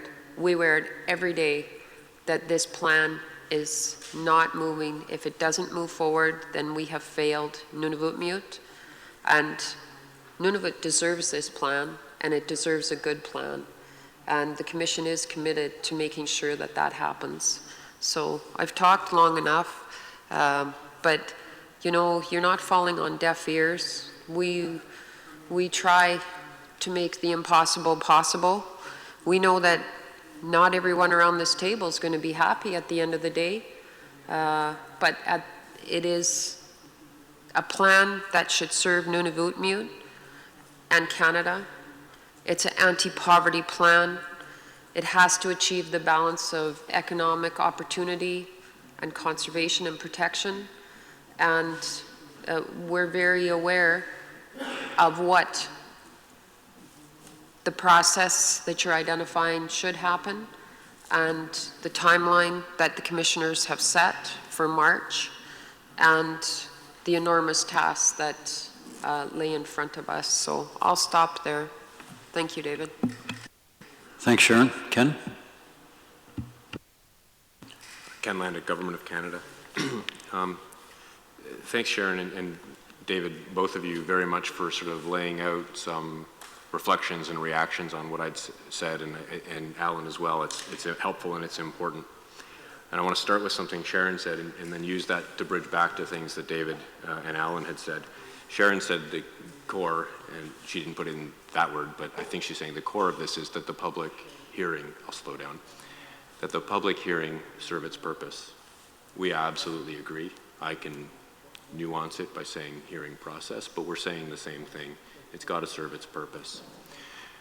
The concern I have is that going down in the sequence, the order that we're talking about, the hearing will serve its purpose, but that purpose will be a collection of 100 and some odd people for different reasons saying, don't stop with this plan, don't submit this plan, and ministers and president, if you get this plan, don't approve this plan. We have a bunch of concerns because none of those concerns at that point will have been resolved. The focus of attention at the hearing will be a plan that has a long list of problems ranging from simple to serious. And what I think is a problem may not be the same as what you think is a problem, but we've heard commission staff also say that they know the plan needs significant revision on some elements as well. So we all agree that this isn't the final thing. So the hearing, the in-person session of it, will serve its purpose because people will say, don't submit this plan. And if you do, president and ministers, don't approve it, please. We have solutions for some of these. For some of these, we don't have solutions, but we know it's a problem. We need to find a process in which we can discuss those. So that moves us to that post-hearing process that David suggested. And it is possible, it can be done this way. But my point earlier about the order in which you do things mattering, it means we'll have a very large amount of post-hearing cleanup to do, ranging from easy fixes to the intractable problems that we know are intractable problems. We'll still have those post-hearing, but we'll have expended all the resources already on the hearing that served its purpose, but didn't move toward an approved plan. It moved toward, you need to be in a refinement stage. And I don't mean to be negative, and I'm not trying to say the sky is falling, and nobody wants to say something's impossible. The most you'll typically hear a public servant say is, there are some challenges there. And when you hear a public servant say, there are some challenges there, what they're actually thinking is, that sounds impossible. But I'm not allowed to say impossible. I'm approaching impossible on the amount of back-end work that would need to be done without finding ourselves back again feeling like we're at the early stages of a pre-hearing conference before sitting number 2 of the final hearing process on 2016 land use plan V2 or V3. So we'll be back at another hearing or a continuation of the same hearing on a different plan, one way or another. And I think we all want to avoid that. Now, I may be wrong. I may be missing approaches, tools, steps, risks that can be smartly taken, leaps that can be done. But in the absence of somebody telling me or telling us what those are, it seems like an attempt to leap where the distance just exceeds our jumping ability. Thanks, Ken. Well, there are many ways to skin the cat, right? As long as the objectives are clear, a path can be found. And I think, as I've said personally, I think there is a path forward that accomplishes what needs to be done in a way that is pragmatic and practical enough, that produces a plan that is approvable in a reasonable time frame, and within, I would think, the budget that exists and the time frame that's been set out. It reminds me of a couple sayings. Nothing is impossible, and I think the Planning Commission has been dealing with the impossible for some time, but Nike has a flip on that. The impossible is nothing, and I think we create these obstacles and lay out all the challenges, but sometimes we forget about the opportunities and the art of the possible, the art of the innovative, and just getting it good enough. And I think we can get it good enough within the time frame, with any time frame that's good enough too, and within the budget. Call me an optimist. Sharon? Thank you. Just one final comment. Well, not one final comment, but a comment on this. This is a first generation plan. If there's data gaps, or Ken alluded to it yesterday, if there's issues that are unresolvable, maybe it moves to the next plan. The plan can be amended. The legislation, NUPA legislation, now gives the Commission the ability to amend the plan once the plan's approved. We never had that power before, or that authority.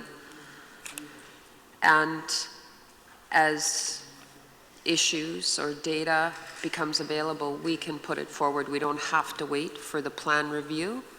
And so, to me, there are options and issues that we look at. What's in the first generation plan, what's going into the next generation plan, and the plan can be amended. It is a living document, and I would highlight that point, that it is a living document. So I'll stop there. Thank you.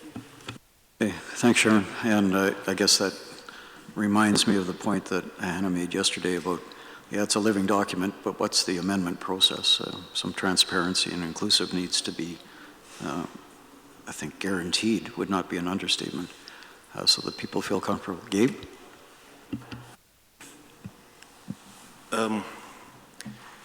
And I'm sure a lot of other organizations with my political masters, we have elections coming up in December, so my board will be probably new, a lot of them, I don't know. I know with Governor of Nunavut, elections will be next year.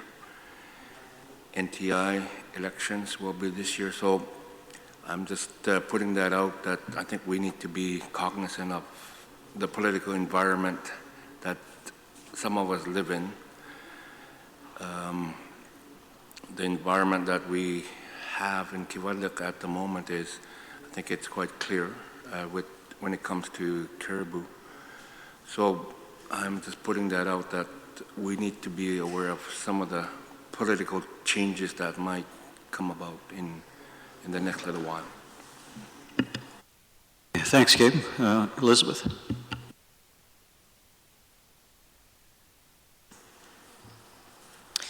Thank you, David. Elizabeth from the Chamber of Mines. Based on Sharon's comment that the plan can be revised now that NUPA is in effect, we would put forward then that the plan should be less restrictive than it currently is. Because if the plan proceeds as it is, it will be severely detrimental to Nunavut's development in both the mid and long-term range. And the plan as is will fail to meet the objectives of building healthier communities and encouraging sustainable economic development. Thank you. Okay, thanks. Spencer, is this on process or substance? Well, remember, Spencer Dorr. Trying to stay out of the substance of the plan. Well, a few people are wondering about the money and the grant and contribution that's been provided to NPC. So there is flexibility to carry money forward. There's just different mechanisms under the processes that we have. One thing that Ken led to and Sharon referenced is, serving the process of final public hearing. The money's been earmarked for this. I don't think the intention of the Government of Canada is to force it to happen if it's not ready to happen.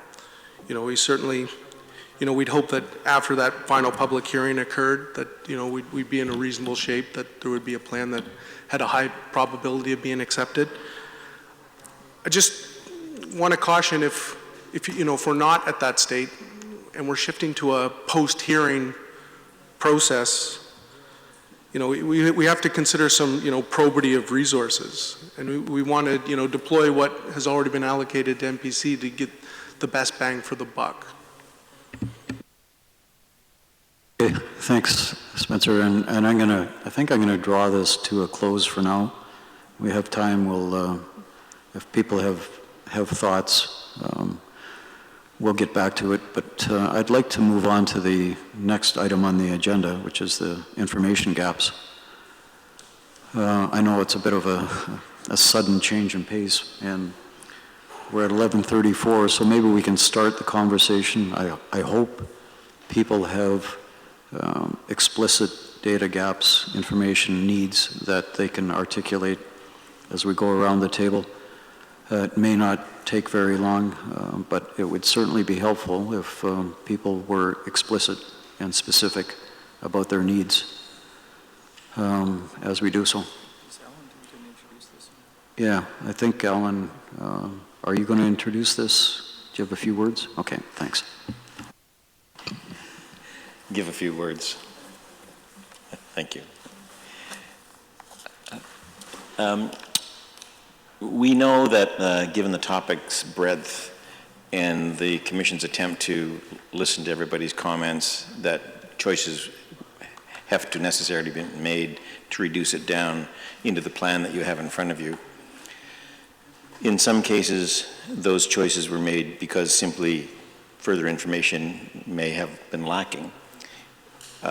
So this is really a call to arms. This is a request, a plea, that if there's additional information that any of you feel is relevant, both to the decisions that the Commission staff made in its recommended plan going forward to its board, and also just that decisions weren't made and should be included, but you can understand that they were not made because of an information gap. We need that information. And so this is really this process, because we're focusing everybody on the fact that we can only make recommendations and draft based on what we have. It's not the prerogative of the staff. It's not the prerogative of the board to fill in a plan without adequate information from any and all sources. We've laid out a timeline as best as we see it at present, the expert reports, replies, and submissions, but none of that stops any of you from at any time telling us, and therefore each other, because we post all of your comments on our webpage and you can read them. So at any time, if you think there is a significant information gap, and in particular, if you can fill it, don't wait for those magic dates, because everybody will benefit from your point of view on all issues, on all information gaps. Even if you're only to say, we see a decision has been made and we think there's an information gap. Sometimes a careful reading of the options and recommendations document, where the Commission staff has tried to put all of your collective positions in the public forum. Sometimes when you read that, you can see more clearly why a decision has been made. But let's be fair, sometimes a decision may have been made and somebody might think that the staff have overreached. And so all of these things are useful, not just for the staff, but also for each of you. So please, I hope, if we don't identify all of the information gaps in the next hour, I hope you understand how important it is to the staff, to the process, but I think fundamentally to each other, And so please don't limit yourselves to those arbitrary dates where we'd love to hear from you. We'd love to hear from you this afternoon, and we'll post it tomorrow. Thank you. Thank you, David. So, thanks, Alan, and I would love to hear from you right now. So can we start with Stephanie? Do you have some information? Thanks, David. So Teresa and I have had a quick discussion on what we identify as gaps from the Water Board's perspective, and I'm going to ask her to speak to those. Thank you, Stephanie. Teresa Meadows, Legal Counsel for the Nunavut Water Board and Nunavut Impact Review Board. I'll start very rarely with a concession from the Water Board.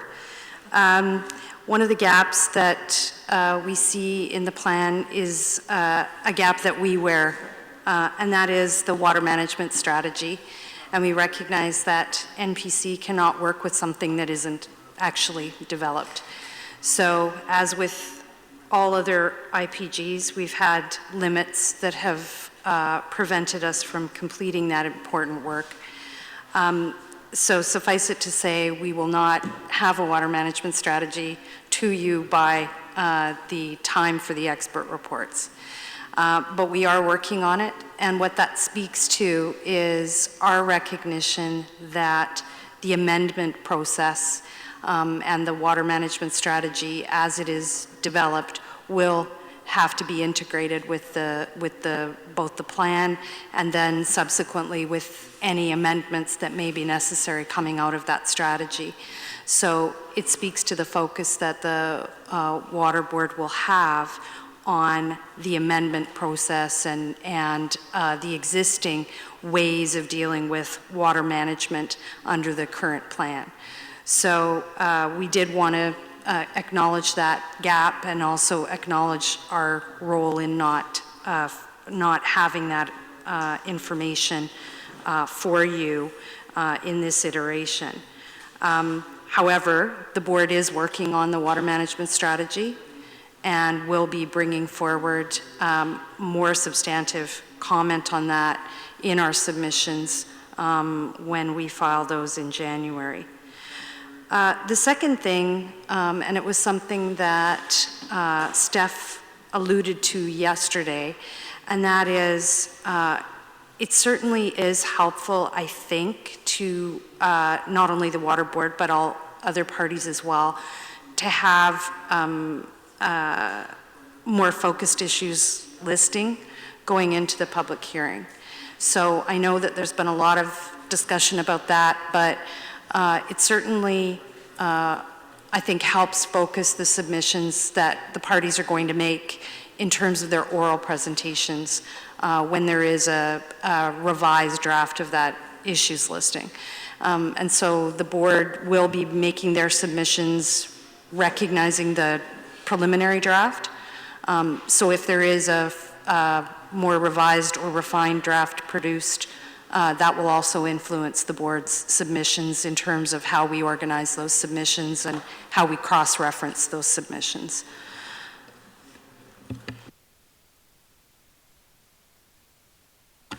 Thank you, Teresa.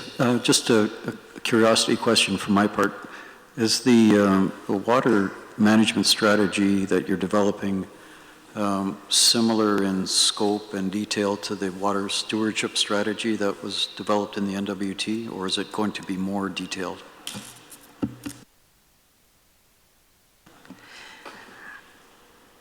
I'll give you the short answer.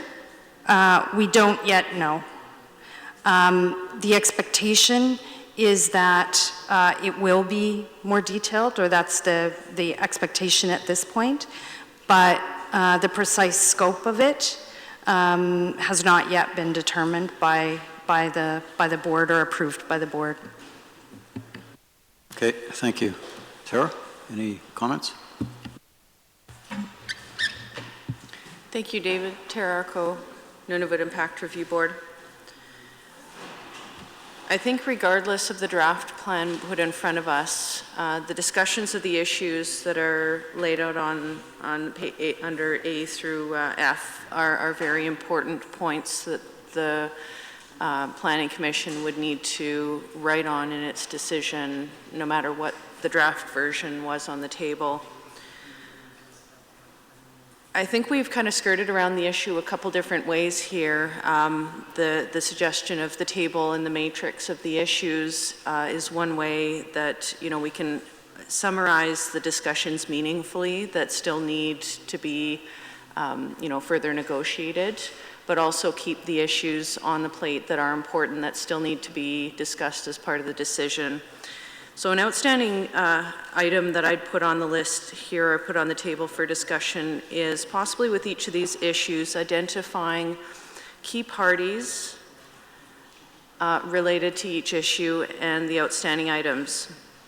I would note with both of those, neither of those are meant to be limitations applied to each of those issues, but we've found significant value, and understanding this process is slightly different, but we've understood significant value in the past by making sure that parties with a particular responsibility on a certain issue are flagged that they need to weigh in whether they agree with or disagree with an issue, and that all parties are aware that we're looking for responses from very specific parties on issues.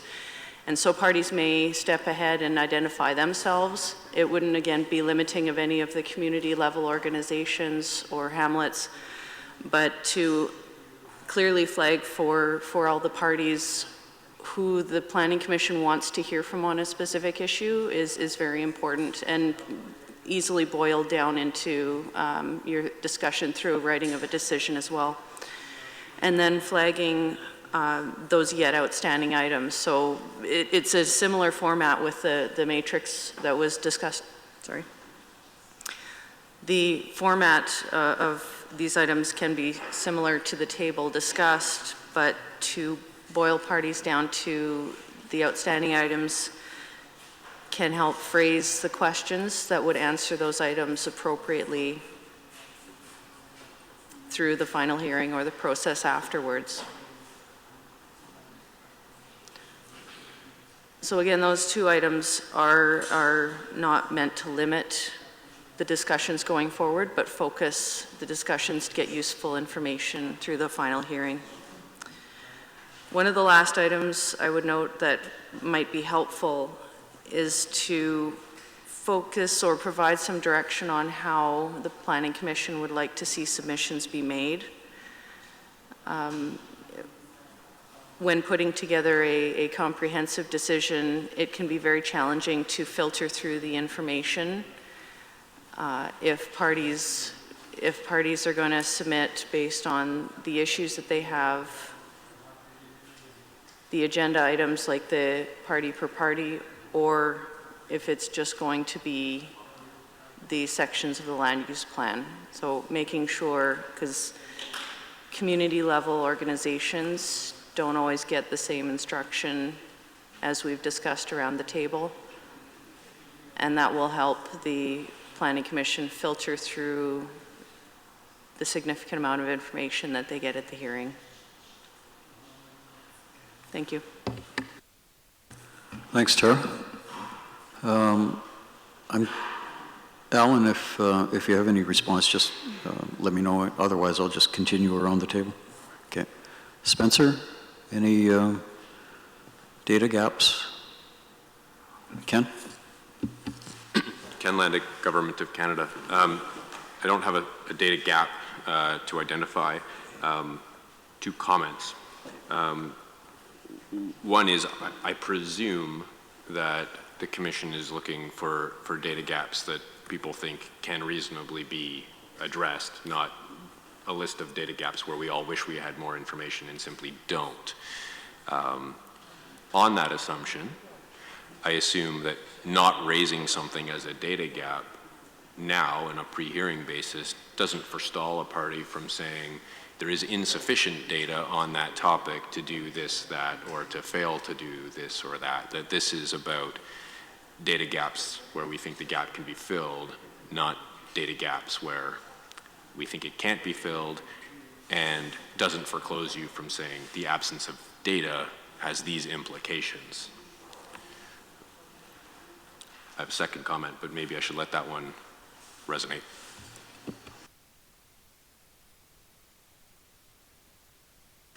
I'm not hearing any echoes. So those are Ken Landa, Government of Canada. So having stated those assumptions and not hearing a negative, then maybe my comment made sense, and I'll proceed on that assumption. The second comment was just in the context we're in, a legislative process, that continuum from raw data, biophysical information, research studies about the world, all the way to advocacy. You can all characterize that as information. So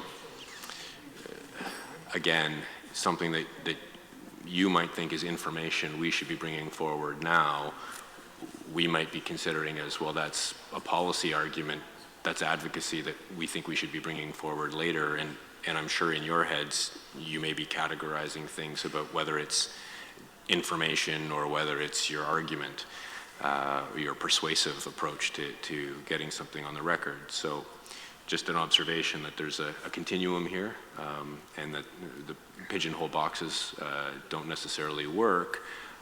So the Commission has a right to insist that people bring forward everything right up to advocacy in a timely way, and giving us sort of a better understanding about when different kinds of input are important and welcome, recognizing that one person's information is another person's persuasive approach. I'm not sure how to solve the problem, but I think there is an issue about how you call for information, and what you label that information will affect what you get.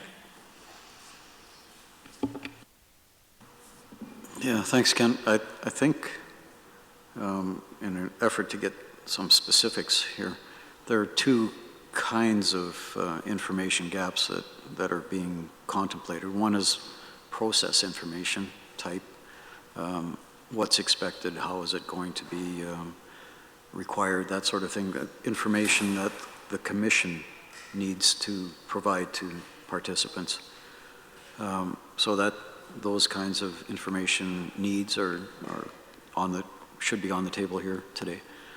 There are the more explicit scientific data gaps that, for example, more science perhaps on the caribou calving grounds. How can you make a decision given the science you have now? What are the gaps there, and what can be done? So I'm sure that the Government of Canada has some fairly explicit data wants, information wants and needs that would help it move forward. And it's not impossible that the Commission itself could commission a research paper or some additional work. The Nunavut General Monitoring Program is potentially a vehicle to address some of these gaps. So I throw it back to you, if there's, and don't have to answer it now, but it sure would be nice to hear from the Government of Canada about its specific information needs that would help it understand decisions being made or help it reach a decision in its preparation for the rest of this hearing process. So I'll leave it at that. We'll come back to it. But just for example, I got to say that I would think that Parks Canada or CWS or Coast Guard would have some information needs that would be nice to be filled in the short term or the long term. And we had that marine workshop with all its interesting elements. There were a number of information needs identified then, both from the Commission and from the participants at that workshop. Those should be on the table. They don't necessarily have to be reiterated, but it's helpful to have specifics, just as we were trying to get specifics on issues. So I'll leave it at that. Yeah, Matt? Actually, it's just a technical question. Apparently the phone lines are down, so I don't know what you can do about that. Yeah, okay, all right, good. Just want to make sure people on the phone are still connected. Thanks, Dave. Thanks, Matt. I wasn't aware of that. Well, we'll give this, actually, lunch is here. Why don't we break for lunch now, come back at 1 o'clock. In the meantime, the phone lines hopefully can be repaired. Okay, that works for folks, I hope. Thanks.